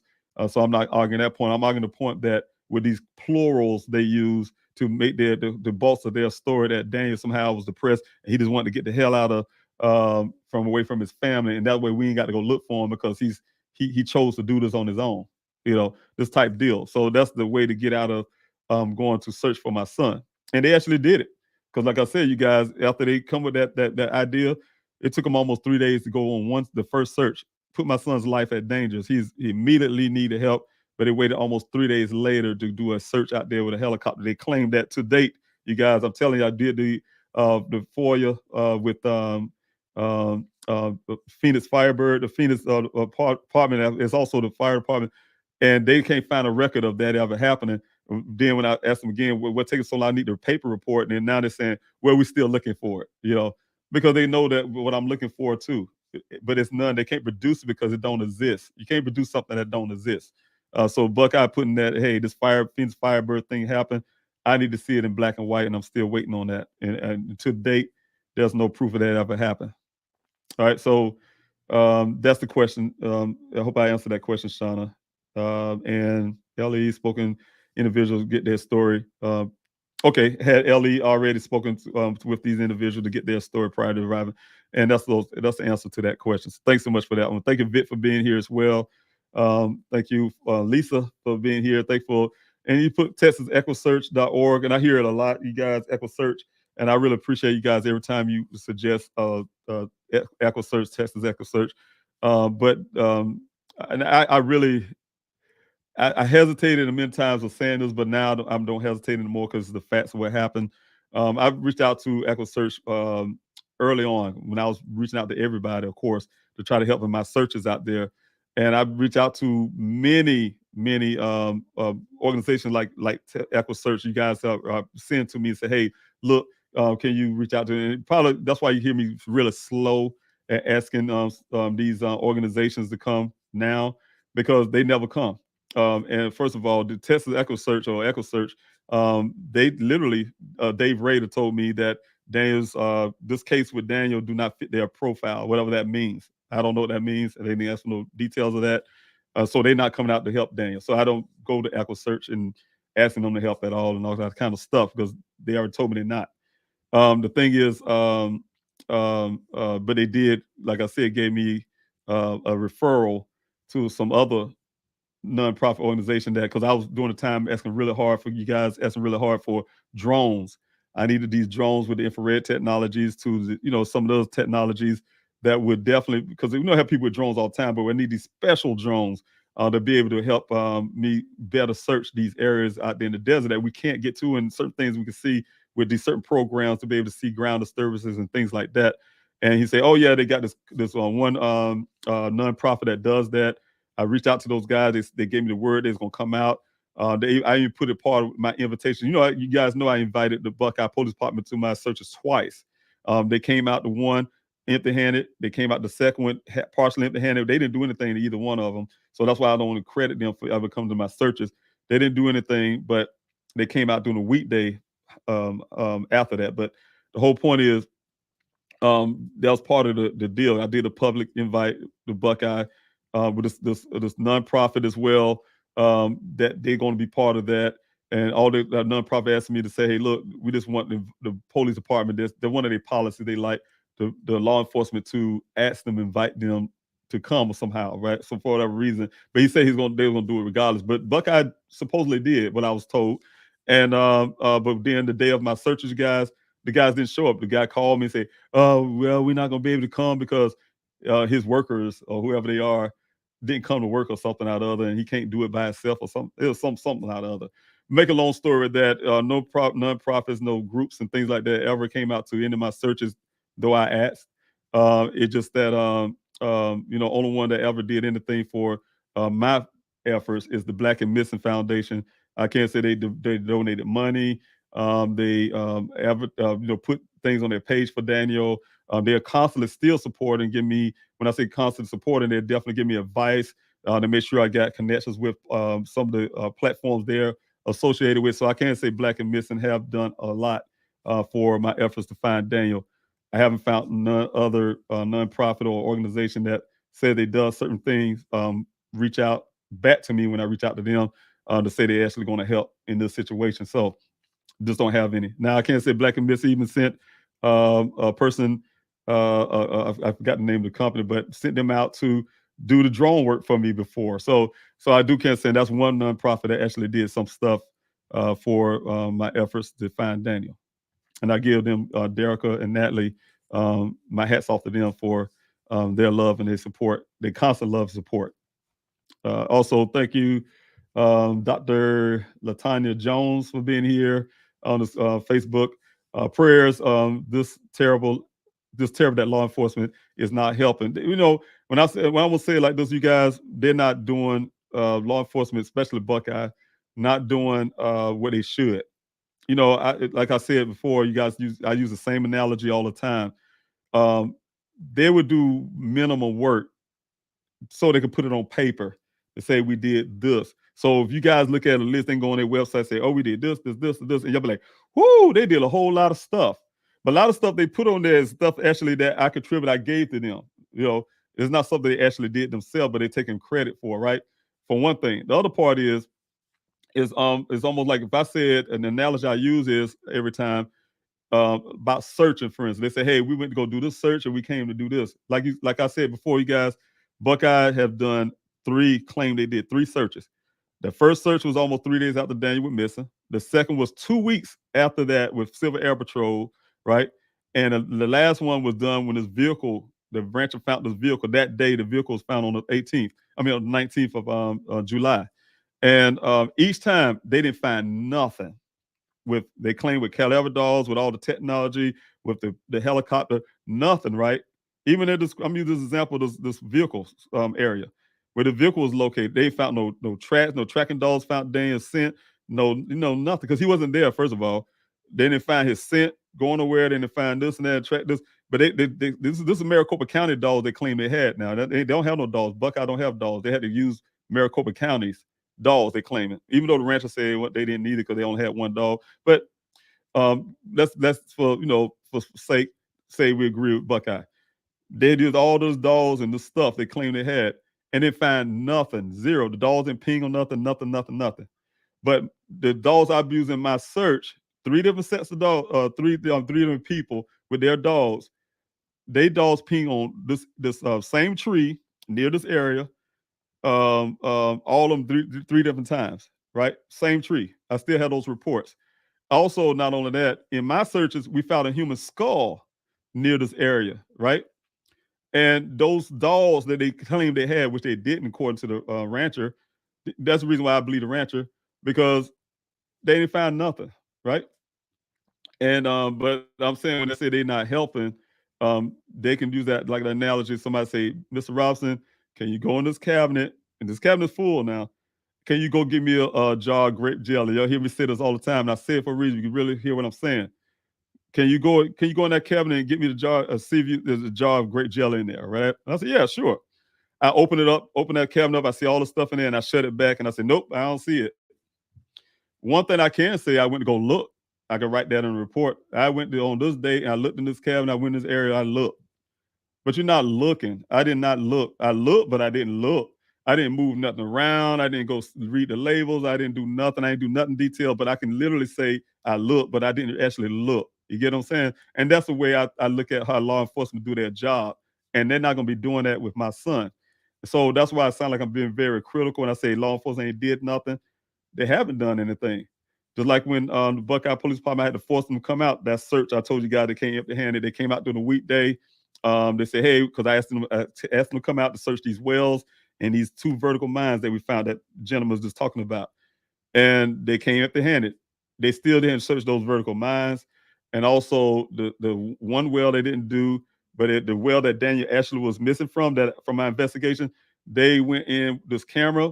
I literally watched them. First, they had a fake, my opinion, because they still haven't reduced the paperwork that they say it's going to do for this dog to say it's really a cadaver dog, like a family pet. But the thing is, they took a camera down in this well, you guys, and that well goes down 1,000 feet. But they went, the water level starts, I think, roughly, if guys remember the video, I forgot, it's like 100 or something feet, I think 160 feet. They went down to the water surface of this well. I'm standing outside waiting on them to check this well for me. Put the camera to the water surface. First, they had a non-submergible camera. They to kind of jimmy rig something together to drop down there to look around. And the camera barely touched the water. They were pissed. The camera touched the water and got the camera bottom well, the camera wet. But they put that camera down in there to look, and they pull it back out and say, "Oh, man, ain't nothing to see here, Miss Ryan. Ain't nothing in that well." And but I didn't want to say that to you guys on the Q&A and this stuff. I didn't want to seem like I was always critical. I finally got law enforcement to do something. I felt they was doing something, and I said, you know what? I don't want to complain and say, man, those jokers ain't really searched that well, right? That type deal. So what I did is went on the offside of that and got a company that actually, like I said, worked those deals out where I was actually be able to have them to go in and go in the water, not on the surface of the water, went in the water. And that's when I found all the suspicious items down in that water. They just wanted me to stop right there. But that's what I'm saying. That's happening. The Buckeye can easily go in there and put in a report. Yeah, we searched this well. You did not search this well. You went to the surface level of that water and you pulled the camera back out and said there's nothing else to see here. That's not searching the well. Could you imagine somebody missing out in a lake or something, right? They drown. And then they tell the family, we're going to look for this person in this lake. And they take their boat and they ride on top of the water and they're riding around the lake all day. And nobody dived in that lake. And they come out and say, well, your loved one ain't nothing to see here. And there ain't no loved one here in this lake. They didn't go search that lake. You know what I'm saying? They say, yeah, we went out to search the lake. They did, but they didn't search the lake. You know what I'm saying? They didn't go under the water and check anything. And that's exactly how they're approaching my son's case. And I don't allow it, you guys. And that's why you hear me sound like when I say law enforcement ain't doing nothing. They are not doing anything. That's what that means. Not like literally they ain't doing nothing, but they ain't doing what they should be doing. They're not doing enough. They're not searching, not checking, doing forensic. Maricopa County, I'm gonna put this on Sheriff's Zone. He had a facility. He's not doing the airbag testing. He's not testing for losing luminol to seeing blood in the vehicle. They're not doing, it's just so much. That is not police work to say, yeah, we did some fingerprinting. We swapped the shifter and the steering wheel. That's not doing nothing for me and my son. It ain't doing not for our family. You know what I'm saying? So that's the kind of thing, you guys. I'm just too intelligent for that. And they just ran into the wrong family and the wrong person. And I'm not going anywhere. I'll be here to Sheriff's Zone, go up for re-election, and he best believe I'm gonna do everything I can to get some new help in that Maricopa County if it had to take that long.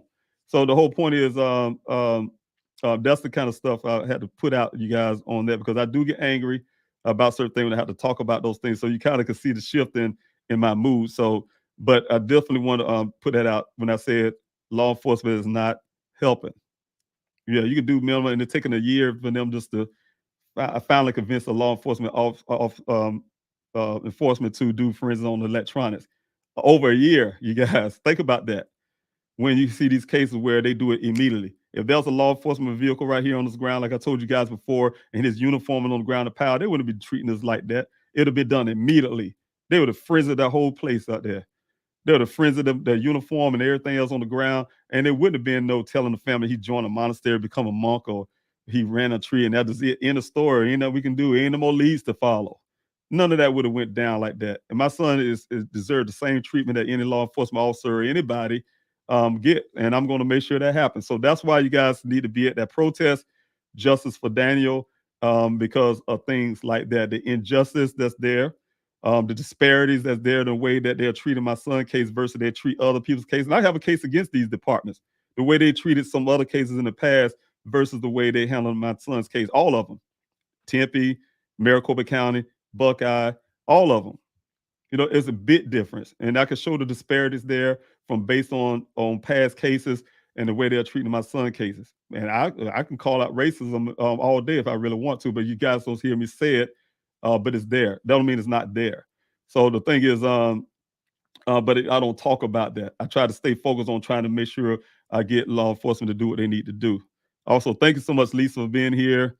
That said that they won't help. Thank you so much, Live, for being here. I really appreciate Shame on the Zone prayers. You can get this done. Have media there for the protest too. Yes, I'm going to be pushing that because I do have Dateline. I have some of these other news organizations that ask me all the time about this upcoming protest and stuff, and so I'm sure they're doing everything they can to try to give me some coverage and stuff like that for that. So I will be doing that as well. Also, Vic, thanks so much. Dumas, have the link so I can share with the channels. I mod for so we can spread the word. I think you say, do they have a link? Yes, the moderators do have Shauna and the rest of them. They do have some links there that would be put in. It depends on what you ask for, Vic. For the link to, I can do that. If it's linked to the website, just go to pleasehelpfinddaniel.com. If you need link to, like I said, to sign up for that, you go to pleasehelpfinddaniel.com and hit the events tab. I'm asking everybody to just hit the events tab. If it's, you can also sign up the other way as well. But it depends on what you're asking for. If you want to, you need a link to the sign a petition, for instance. The petition tab is there on pleasehelpfinddaniel.com also. Thank you, Cara, for being here as well, sending prayers from Yuma, Arizona. Thank you so much. Yeah, I know Yuma. Thanks so much. I really appreciate that, Cara. Thanks so much. God bless you. Also, they have a question here from Shauna. The person who last stated, and thank you, Shauna, again. The person who last stated that he was part of the FBI. How did he come to share this lie? I'm gonna stop right there, then I keep going. Well, yeah, this guy is, I'm looking for everything that I can whenever it comes to leads. My investigator at the time was out in the search. Well, actually, it's my former search coordinator, guy that's helping me with my searches. He came and brought this guy to me, and he was like, "Hey, Miss Roberts, this guy say he seen your son that day on June the 23rd." Of course, he said the guy showed me a badge. He had a real, well, it looked to me, I don't know, like a badge from law enforcement, FBI or something. And he says he's a federal law enforcement officer or whatever. He said he was out there and he seen my son on June 23rd. So of course, when I looked at him, I'll be honest with you guys, I was out in the searches, we was hot and everything. And I was like, he don't look like he's a federal officer to me, but he had a badge. And I said in my mind immediately, I was like, well, he could be like an undercover cop or something. I don't know. And so he went and listened to his story, and he said, "Hey, he ran to my son, and he was out there target practicing out there in the desert, out there in that area where we was at the time." And he said, "I was out here and target practicing my children, and I saw your son's Jeep riding off in the distance through the scope of my rifle." That's how he put it. And I didn't like hearing that, but that's what he said. I'm a military guy. You put somebody in the scope of your rifle, I don't know, I don't like that. But the thing is, he said that, and he said he's seen him a second time. He was moving over to another spot or whatever, and he's seen my son near the riverbank, the Hassayampa River, Wagner Wash riverbank, and he said he saw the vehicle again, so he approached it, and he said the driver's door is open, and my son was in there like he's cleaning his vehicle or something, and he walked up towards the vehicle, and then my son saw him, but he stood at the door. He said he didn't realize that Daniel didn't have one hand, went missing one hand, his right hand, because he was standing at the door at first.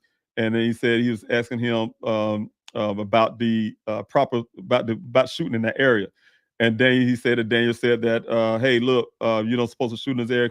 We work here. We work in this area, but you can go over there." He said Daniel directed him where he can go to shoot, because that's where people normally shoot at in that area. right? And so he said he directed me. He was really nice, and I asked questions like, "Hey, do you smell any weed or this, that, blah, blah, blah?" Guy said no, it was nothing. He seemed really mild-mannered guy, really nice, this, whatever, whatever. And so I kind of bought it, but I didn't. So what I did is I sent him over to my investigator, Jeff McGrath. I said, hey, we need to vet this man's story. To make a long story short, at the same time, you guys, I was talking about this FBI. Well, a little before that. That's the first time I think. Oh, I think it was. Yeah, it was the same time I was talking about this FBI thing. And Jeff McGrath and the other gentleman who was my former search coordinator, they told me. Now I'm busy doing everything I can. Guys, Jeff McGrath's job is to do that, vet those people's story. My job is to do what I do when I'm doing things like here in the media, to um, doing organizing searches, to whatever the case may be. And they came back to me and say, if Jeff McGrath say, hey, look, he's been vetted, his story is true. So I'm like, wow. So Ken's story is not matching everything. So of course I put that out in the public to you guys, like, hey, look, this guy said he see my son. This, that guy's the second person. I talked to News Nation about it, put in CNN, all this kind of stuff, and then to kind of find out this guy is not only lied that he's not a federal law enforcement officer. He even lied about showing me his badge a couple times. But the thing is, he's not a federal law enforcement officer at all. Period. I can say something about his record, but I'm not going to put that out. Somebody else did that in the public. I haven't had nothing to do with that. But this is stuff. That's how come to find out this information for some internet sleuth or whatever they call themselves. Went out to put this man information all out in social media somehow, and but that's how I found out that the guy wasn't truthful. I found his story didn't match, and then the fact that the Q&A helped me, like you guys being here on the Q&A, that helped me out a whole lot, because She Rose Nation, you guys, you probably see her on here all the time. She has a simple question like you guys are doing right now. And these questions, it's like, Mr. Robinson, how can your son direct somebody to a location that he never been to before? And that didn't even dawn on me. It didn't dawn on Jeff McGrath's mind. It didn't dawn on my mind. It didn't dawn on the Buckeye Police Department, because they say to this day, they say, oh, we vetted his story and we believe him. They still saying they believe. They told me that January last year. They believe his story. I don't, because of everything else. Because I asked him, I said, what about him lying about him federal law enforcement? Well, they ain't got nothing to do with it. Well, how you know? Did you get his cell phone ping something? No, they ain't. It's because he said it, I guess. And I don't. I look at him as a suspect, part of whatever would happen. So the thing is, but yes, that's how I became up to know that. How did he come to share this lie? And that's the way he just lied. He's not that, and he's not this, and I don't believe that. And if he seen my son, he had some involvement with it. What's going on? Did he reach out to Buckeye Police Department? Yes, he have. Matter of fact, he called me one day before I knew about this about him. He called me all the side. Hey, Mr. Rouse, I finally got Buckeye to take my story. He said that's the reason why he came to approach me in the first place. He claimed because he said Buckeye wouldn't listen to him or something. And then he went out, got Detective Biffin, and said he's going to meet him, whatever. And to be honest with you, he said he's going to call me back once he leaves, because I was really saying, oh, I want to hear what Buckeye had to say. He said, yeah, I'm going to call you as soon as I leave the police station. He got up there to Arizona, got to Buckeye, Arizona, and went to that police department. And I never heard back from him for the rest of that day. And even to the next day, I'm like, I wonder if they locked him up or something. I didn't know what happened. Make a long story, I finally got in contact with him, and he said, oh, I had to go straight back to work, and whatever the case may have been, but he said he talked to them, right? So that's that's the question with the Buckeye. And then say, what point did he retract at being FBI? Was it to you or LE? He did it to me. I don't know what he told them, but he told me he's not. He never. The way he put it, he never said he was a federal law enforcement officer at this time. Yes, he did. He told Mr. McGrath that as well. That's why you guys see my family press conference. When I checked with Mr. McGrath to be sure, you guys could see the video, and I kind of paused and I was talking. Here's a dateline. It was recording me doing a episode or whatever doing. And I'm standing there, and I had looked at my investigator, say, he's a federal law enforcement. He corrected me, said, yeah, he's a federal law enforcement officer. And I said, oh, okay, good. And I kept going. So I was going by what was told to me from my investigator about that. But then he later, like I said, recanted his story about ever saying even being one. So that type deal. All right. Thank you, Casina, for being here. Apologies, Maz. Apparently on both streams, reportedly. Some things you guys see. If you, what I can say, if people, and you're right, Casina, is that the moderators put things on the chats or whatever, but there's no moderator for Facebook. There's no moderator for Twitter, and I don't know if Instagram, but Facebook and Twitter. So this live is streaming on Facebook and Twitter simultaneously with YouTube, right? So moderators talk on YouTube. So if you guys watching this Q&A from a different platform outside of YouTube, then you won't be seeing what the moderators put in the chats. That's why the moderators kind of wonder. We're trying to figure out. Sometimes people come in. You got sick people that come in and put things about porn or whatever they got going on, and they say, "Hey, we delete this," and it's come back because sometimes they do it off of the other platform, off of Facebook or Twitter or something. So you guys don't get to see if you're on Facebook or Twitter, you don't get to see what the moderators put on the chats, right? So you don't get to see that. So I encourage anybody, if you got YouTube, it's probably better to watch the Q&A off of the YouTube side. But that's all you have is Twitter and Facebook. That's fine too. But you won't be able to see those information sometimes that the moderators put in chats for me. So they put a lot of important information, links, and things like that you may need. Also, fast and prayer. Thank you so much, Sophia. That's what we're doing today, the fast and prayer for Daniel. You guys, I prayed. Those who just coming in, if you just came in, please hit a like, share, and subscribe button. Please, thank you so much. I really appreciate it. Help this channel grow, get Daniel's story out a lot farther, help with the algorithms and things like that. So, but the fast and prayer is today as well. I always do it close to the 23rd of every month, praying that God give me the answers, put me in the right places to help other people as well in this journey to find my son. So, and help other families as well get closures and find their loved ones as well. And for you guys for your support, I really appreciate it. So it is fast and prayer for Daniel. You guys can share that on your the hashtag on your social media. That'll help with the algorithms as well. Thank you. Also, I have Danielle. Thank you so much. Is there a person of interest in this case? There's a lot of them. There's a lot of them. Person of interest in this case. That's all connected. You'll be surprised, you guys, who all connected with this water situations. And I'm not going to go too far on that yet. But that will be some things you guys are going to be finding out pretty soon that we will be putting out pretty soon. Those who are involved with a lot of stuff, especially with this whole water situation, you guys. So you'll be surprised. And some of those to me, are motives. Saying so. In other words, you got to put the motives together. And so I'm really working on that too. Is motives. And like when you ask that question to me, person of interest, yes, because there's a lot of interest, a lot of things about people that would give a motive to what we're thinking, what's really happened in this whole case with Daniel. So putting those things together. All right, there we also got Terry Dean. Thanks so much. Love and continued prayers to the Robinson family. Daniel Lights is strong, and I have faith. Thanks so much for that. I really appreciate that. Also, I have Alexa. Thank you so much for being here as well. And Navarro. Oh yes, Alicia. I think the same one. I believe so. I hope so. It's crazy that they don't let you put your some shelters up in the area. Oh, and I hope I got you the right person, but say Alexa Navarro, but I know Alicia Navarro, so I'm thinking about something different. But thanks so much for being here on the Facebook side. And you're right. It's crazy that the shelters, yeah, they don't let you pass out flyers on their property. They wouldn't let us in the gate to pass out flyers. And I see all these hundreds of homeless people in this gate, and they had them all locked in the gate.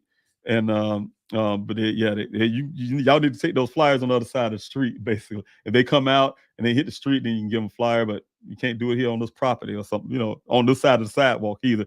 And then the homeless shelter on this side don't walk across the street to that side because they don't allow each other over each other's homeless shelter or something. I don't know. They're competing or something. I don't know what it is. It's almost like turf war.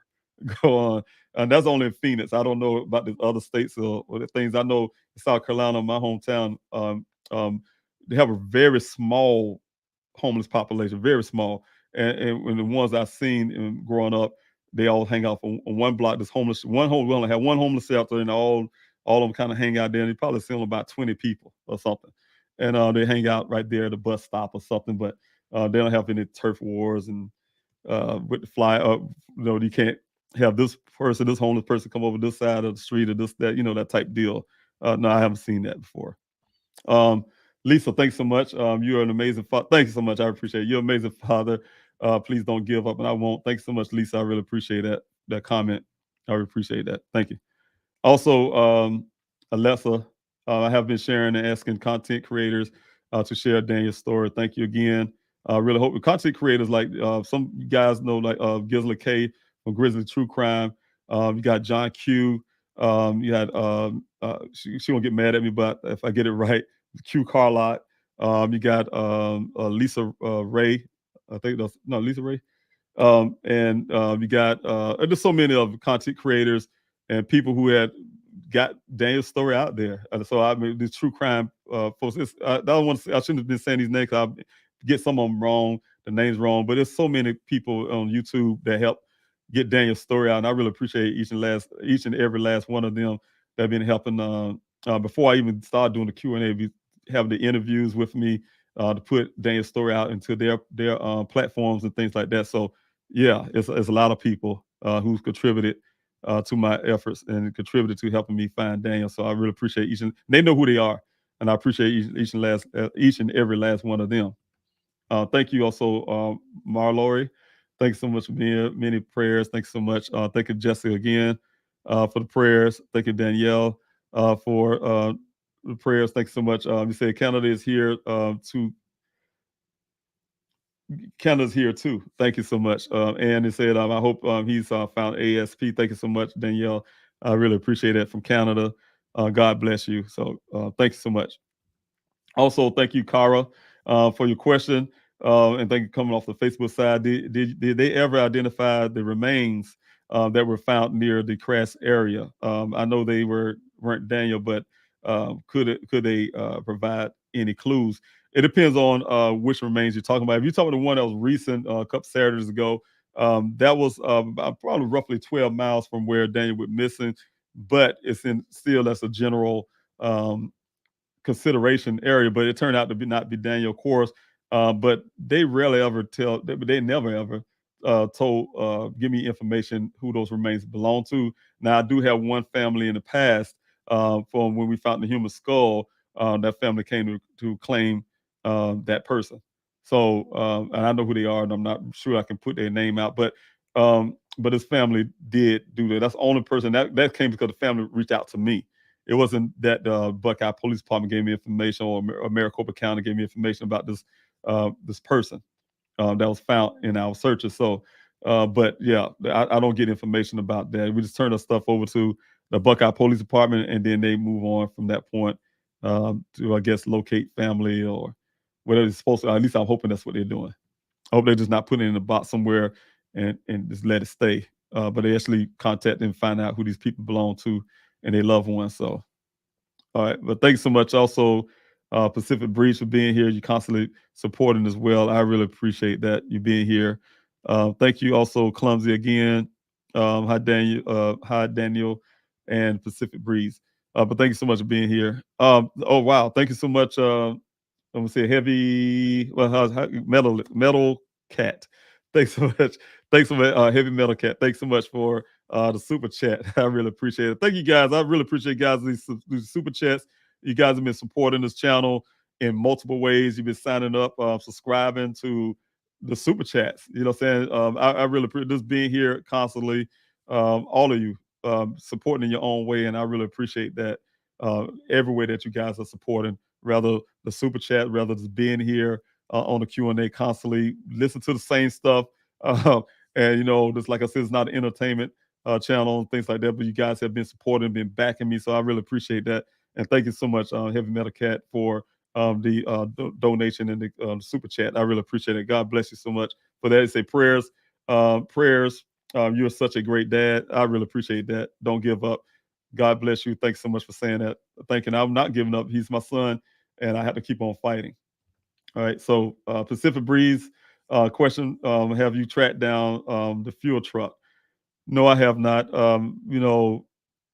Again, that's what you hire a private investigator for. And I know you're talking about the fuel truck that Ken said was coming to do some fuel, right? And this is a fuel truck. Like I said, some people say, hey, when this purchase that Daniel's supposed to have done with all this money in the bank for a little couple of change, couple of dollars purchase of gas. I think that's a stage event, but because the vehicle's on the other side thing. But anyway, he wouldn't be filling out the gas can to do anything at this job. You know what I'm saying? If they look for a fuel truck to come in, a fuel truck usually fuel heavier vehicles or something that have bigger, larger tanks. You're not going to say, hey, we're going to use this, go get a fuel can for $3 or something of gas and run a machine to pump water or something. I don't believe that. It got to be something else a lot larger for the fuel. All right. Okay. Then we got Danielle again. While his computer was tampered with, yes, it was. It was tampered with. That's part of that's the thing I did coming from the Tempe Police Department is look into the computer. They gave us information. I won't put the exact date, but they gave us information that somebody was looking for something after Daniel went missing on his computer. And nobody had access to the apartment at the time, not even the family. We couldn't even get in there. But somebody, obviously with a key, I'll just put it that way, did go and look. Then also, based on Mr. McGrath, nobody was there at the time when he went in there do his forensics work. He found evidence of somebody looking for something. You guys seen half partial of the pictures I show here on Q&A to rebut the stuff that I was talking about on. Y'all seen that episode Discovered, I think, or whatever name it was. Disappeared or whatever. I can't remember the exact name, but they had a story where they showed Daniel's apartment is disarray and his mama saying about his state of mind because of the dishes. All I'm saying, I had to show you guys his apartment, the real time that the way Daniel left his apartment. You can see it's opposite of everything y'all saw on that episode. Daniel didn't have no dirty dishes and stuff hanging out of trash. And all that stuff wasn't true. I know it came from his mother and brother and all that stuff, but that stuff wasn't true. But because they're not out in Arizona, they're not doing what I'm doing, so they don't have that inside. Now, there's some things I don't know where they got it from, but there's some things that been taken the wrong way. God, they don't know. They just try to do the best they can, but no. But yes, his apartment. Somebody was looking for something based on what Mr. McGrath found physically. Somebody looked for it. They tore up his room looking for it, and also to back that up was the findings off the computer that said somebody was in there searching on his computer, doing some things on his computer. So that's the things that was found so far, right? The things I can share from you guys that put those two together. That also, as Tempe Police Department this as well. Tempe decided to, when I went to go report Daniel missing, I went to Tempe Police Department first. They didn't want to push me to Buckeye. As soon as I said the word White Tank Mountains, I didn't know what it was at the time, but they kicked it away. Oh no, in our case, they sent it to Buckeye. Send me to Buckeye. They didn't even want to do a welfare check for me. They wanted Buckeye, had to call them to get them to do it. And so what I'm saying is, but hindsight, looking at, we don't know based on this man's story. The last person he claimed, Ken, who said he seen my son, his story just don't add up, don't match or whatever. So I call his testimony bogus to me. My opinion, it don't add. So you can't. It's untrustworthy. You cannot base my son's case on something that don't add up, right? But one thing that do add up is the forensics work, the clear, again, physical evidence, clear evidence from a computer thing that would say something happened in my son's apartment after he went missing. So technically, we don't know if it's Daniel. We don't know if it's somebody else. So whatever happened, it last happened in Tempe, Arizona. That's the jurisdiction of this missing person case, right? So, but Tempe avoiding it. Now, thank God for, like I said, them doing the forensic work on electronics and things like that. But, at the same time, as a father, I'm going to do what I can and everything I have to do to make sure things are done correctly, right? So I'm saying, Tempe, again, I'm gonna find out the legal ramifications on that. But when we talk to Tempe about it, they know how I feel about it. But my opinion, based on my opinion, and not based on, I guess, if I could look at it from a legal standpoint, I would find out, because of course I would go through attorney type stuff, that Tempe should have taken this case in the first place, right? That should have been one of the biggest things, because we don't have a reliable source. Because I even asked them in the meeting, I was like, did y'all vet this man's story to say, hey, that's the last person that seen my son and all this stuff? No, they have not. But you just took it upon because what Buckeye said, right? Oh yeah, we talked to this guy. He said he was like, they didn't even vet the man's story. I don't hear nothing about no cell phone pings and say he was really at these locations. He say, well, I don't see no text messages or phone call from his things or whatever the case they had to do to vet this man's story. I done that. Of course, I didn't do all that, but I've done it. I mean, in other words, I tracked this story to find out this story just don't match everything he said. Don't even match the timeline from his report, his initial report to Officer Cruz. My son called him at 9:28. He said Daniel was already gone at 9:15. So it is so much stuff. You know, what I'm saying so much stuff that just don't add up, but that's going on with the man's story because he said it with his mouth. You know, that type of stuff. But yeah, it is crazy that his computer was tampered with. Thank you a lot, Taylor. Thanks so much for being here, you guys. I'm at my 2-hour mark. I know my team gonna hit me up really hard in a minute. Thank you so much, shout out. If you guys want to get a cocktails, you see the information on the bottom of the screen. I'm moving kind of fast now. See at the bottom of the screen, Shauna and the moderators will put that stuff up. You guys can contact us that way, which is guys see on the bottom. Questions and comments. Thanks so much. The water thing is reminding me of the water scandal that happened here, and I don't know there, but yes, it's not like Arizona running out of water. You know that y'all guys know that, and they need to conserve the water they already have, and that's the reason why this community shouldn't have been built yet. But specific breed, I see a comment there. Ken called and told Daniel not to come to the well. He did. Then Ken said Daniel drove off. Yeah, it don't make sense. Nothing makes sense with that story. What was the reason Ken didn't want Dan to come to well? He said something about the fuel truck didn't show up yet. So that's what I do know about that one. Okay, I have a question from Rihanna. I hope I say that correct. B, thanks so much for your question. Did the police ever? I'm going fast for you guys, so I can get through some of these questions because I'm ending this Q&A. So I want to get to most of your questions that are just remaining. The question is, did the police ever investigate his friends? I would say investigate. They asked some questions. That's all I know. Nobody's been investigated. I know they've been asked what they know or what happened. That's about it. And so that's the problem to me, especially the person that's claimed they last seen your son, a person. That's the story. They should start there first and really scrutinize that to find out that person even telling the truth in the first place. You don't take it somebody's statement and then go with it and base your whole case on somebody's word. You know, that's not police work. Also, question: this water information makes me think of a big water scandal that happened here where I live, hot desert California. Yes, I possibly even made a movie about the Aaron Brockway. Is this a town that would cover up? I wonder. I say like this Buckeye they have sundown areas. You know, you guys know what sundown areas there are. I told y'all the story when this vehicle was before the vehicle showed up in the desert. My son's vehicle showed in the desert. The vehicle was off of this Verado Way area. That's why I'm not gonna put exact detail because I know exactly where DL was at.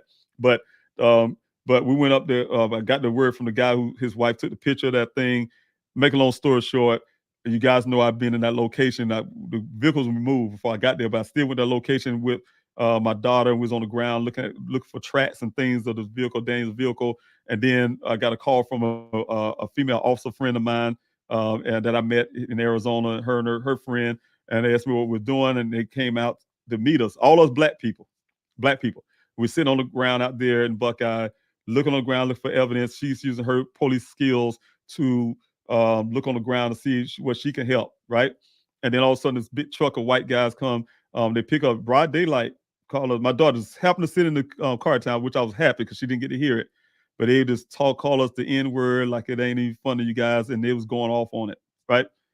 Passing by, woohoo, whatever they do. And then the female officer told me, say, well, that happens in the Buckeye a lot. It happens in Buckeye, Arizona a lot. But the area where it was at in Buckeye is called a sundown area.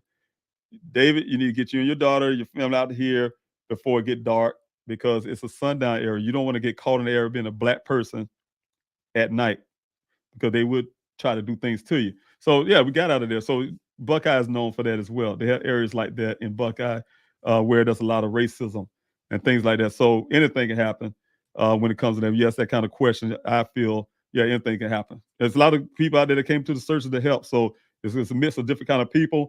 But I know if you leave Phoenix and you go out the further west you go, the lot rural it gets and a lot racist it get in those general populations. So but it's not saying everybody there are racist. What I'm saying is you get the racist people out there that's out there in the area.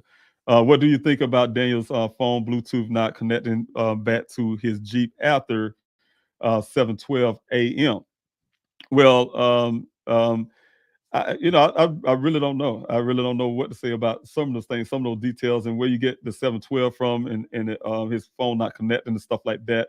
I don't know if you got, because we didn't release um, any report. Let's this McGrath have reports from, or let's Buckeye have, because we did give Buckeye these reports.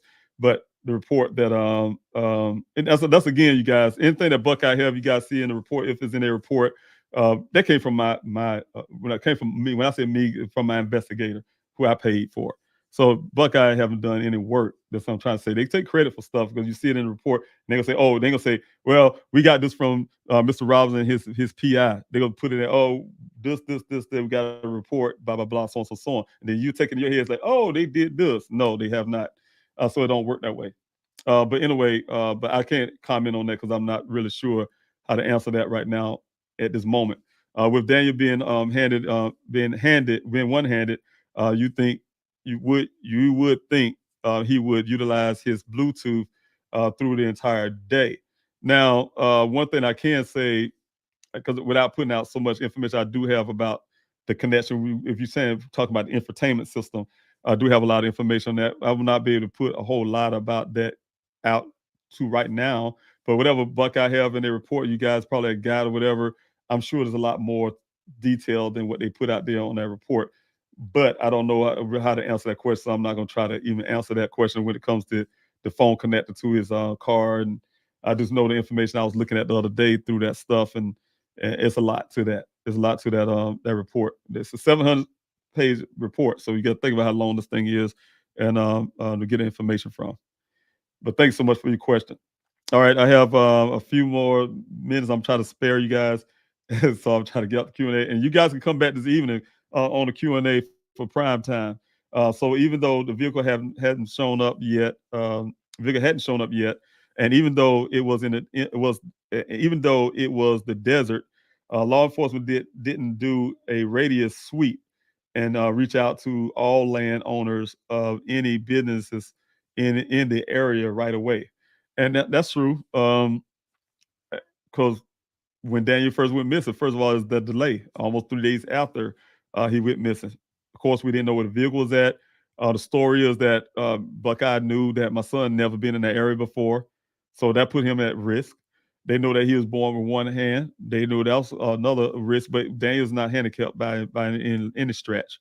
But the thing is, the fact he's not, they had an idea of trying to put it out there some kind of way. In their opinion, that he was some kind of way depressed or something or the other, and so that should further put him at some risk.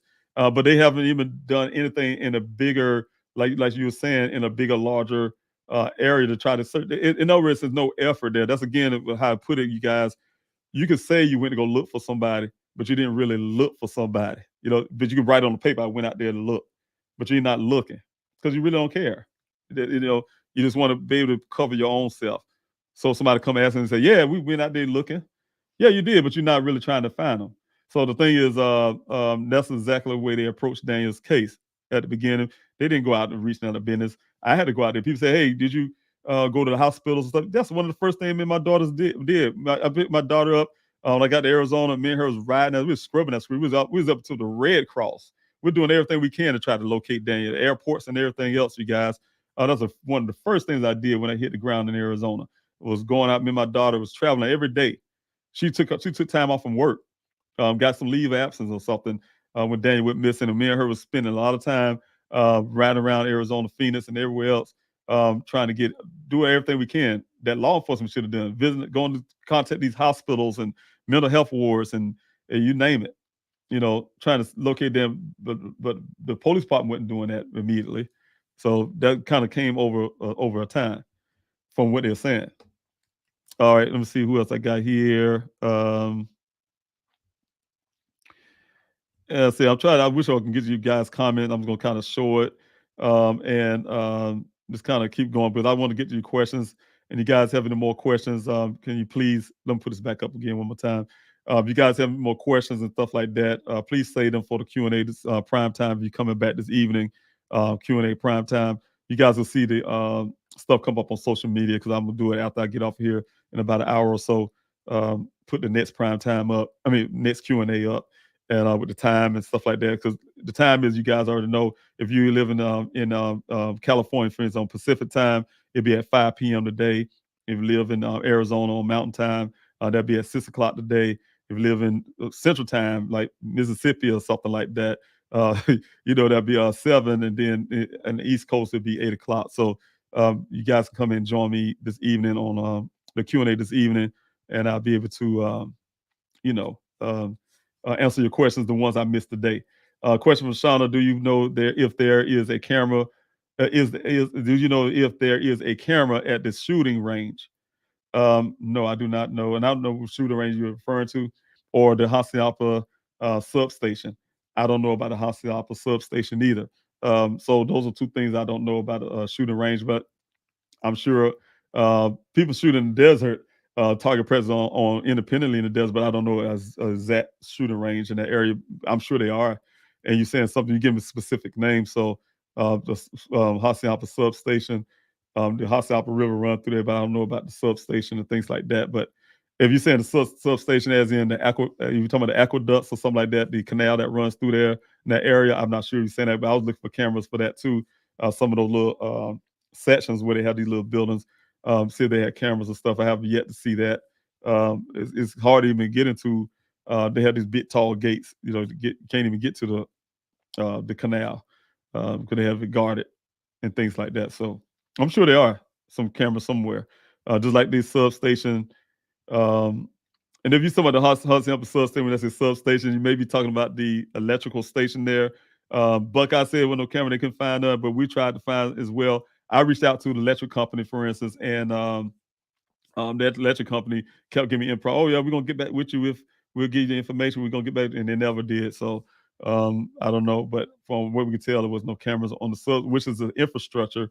And you guys see what happened recently to somebody infrastructure. Somebody can easily take that infrastructure and take out all electricity in Surprise, for instance, some of those cities, and they don't have no cameras. That's really shocking to me to hear to believe that. I think it's camera somewhere, we just can't locate it, but we're looking really hard. I don't physically see it.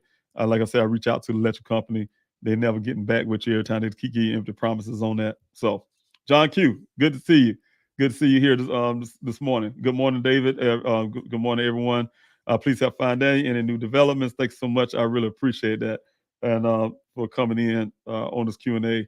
And thank you again. Like I said earlier, you guys, John Q is one of the ones who have me on the show and was able to get Daniel's story out and do a lot of work in the background that really aided me into my investigation with my the investigation to the disappearance of my son. So thank you, Mr. Q. I really appreciate you and everybody in your group. Thank you so much. Also, thank you, Shauna, putting us guys, please, before you leave, hit that like, share, and subscribe button. That'll help the algorithm. I really appreciate that. I truly appreciate that. If you guys can continue to do that to get this channel, to keep it growing. So thanks so much. Thank you, Kim, for being here. Always praying. Thank you so much. I really appreciate you for your prayers. Thank you, OG Jitterbug. Thanks so much for constantly being here. Thank you again. Thank you, Mr. Q, again for being here. Mr. I'm still looking forward to doing the live with you update. Thank you so much. And we said we're gonna do it before, and thanks so much again for offering that to me before February 2023 search event. Let me know. And yes, and we will talk about it again. Thanks so much, Mr. Q, for all your help. I really appreciate you, sir. Thanks so much. Also, Shonda, thanks so much for the question. The person that lied about being FBI, after having spoken to you, did they ever show back up to the searches? No, he just did it. He came to search a couple times, kind of hanging around. I know he kind of told me he had COVID or something at us, who had to stay back, but he came to that just to tell me those 2 times that he came twice. The first time when I met him, the second time was to after my investigator say he vetted his story, and he came out to tell me the full story. And that's why I got the full story about what he said happened that day, the time and all that. But like I said, that's when the second time I met him, that's when he changed the story. Once Ms. McGrath came out with the report that showed that the first initial accident happened around 1 o'clock that day. And because his story initially, the guy you're talking about, that said he was a federal law enforcement officer, said that he saw my son around 1 o'clock that day. And then when you heard that 1 o'clock and that's another thing that made him suspect, you guys. he changed the story from that to 10 o'clock that morning, you know, you know, based on what Ms. McGrath, after Ms. McGrath put out about the 1 o'clock. So he kind of changed that story. Not kind of, but he did. All right. Thank you so much again, Anissa, for the super chat. I really appreciate it. God bless you again, you and your husband.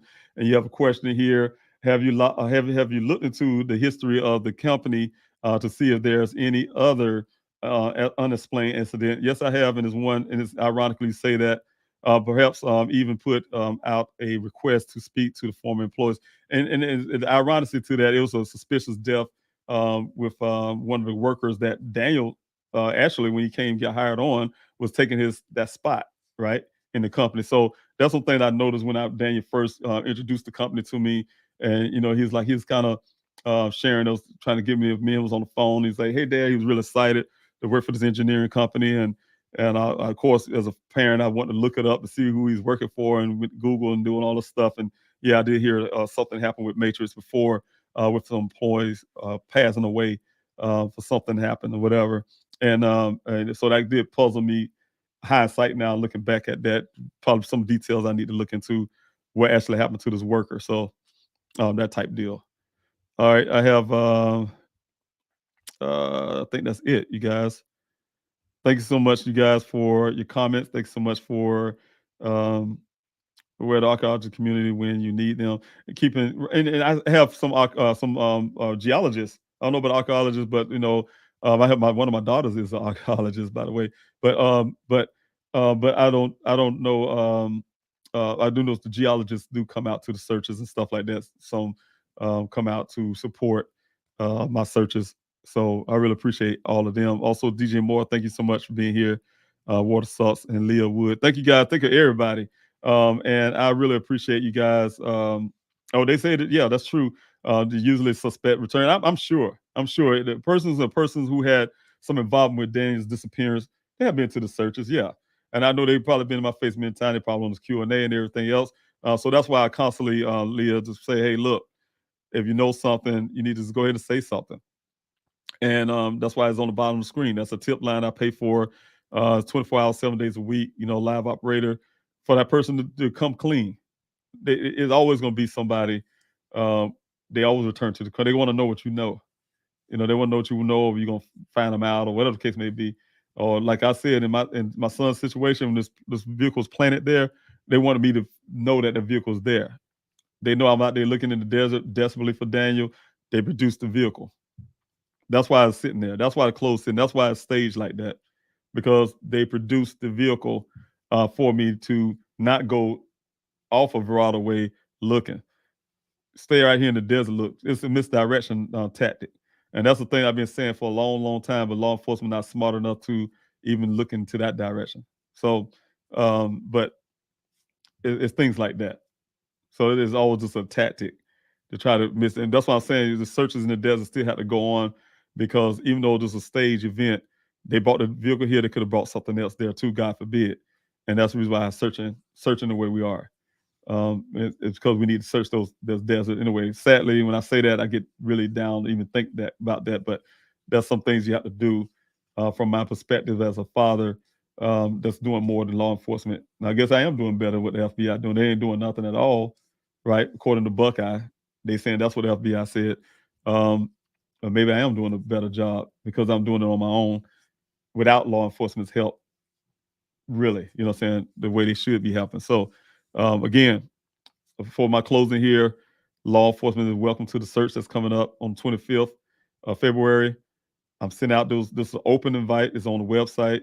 I'm opening it to all of my Q&As, to my social media, inviting Buckeye to, and I hate saying name, but even them, Buckeye, Maricopa County, uh, Tempe, Phoenix, all of them. And then I'm sending out email invitations as well as paper invitations out to them. So it's no excuse. So I'm saying to you guys, if Buckeye or anybody don't show up and they say, oh, we just didn't know, or we couldn't schedule, or whatever the case may be, it's well in advance notice. It's a public notice. It's a private notice. They got the right time, right date on my paperwork. So somebody said earlier, if the news people get it wrong, it's still no excuse. The whole point is they would know. All of them would know, and all of them invited. and I look for DPS as well. All of them invited, and I look for them to show support, in their own form of fashion, show support to the searches that have been doing for 40 some weeks without law enforcement help. And I want to see, I'm giving law enforcement an opportunity to, make themselves look better, I guess. A lot of people see that, they ain't supported no searches out there for Daniel. Just give them an opportunity to do something. I'll just say it like that. Do something. Show up in uniform. Just be there, But I just don't want you to show it up either. I really want them to bring the resources and stuff that can help me and help the volunteers that's going to be out there on the ground. All 200 of y'all plus to be on the ground, help you guys and help us with the search, this real search, so we can get this thing completed and we can move on to other things when it comes to Daniel case. So that's why I'm really pushing really hard. You guys, thanks so much for your prayers. Thank you so much for your love, support. I'll see you guys this evening Q&A. Again, I'm Dave Robinson, father geologist, Daniel Cornelius Robinson. Love y'all. Talk to y'all later.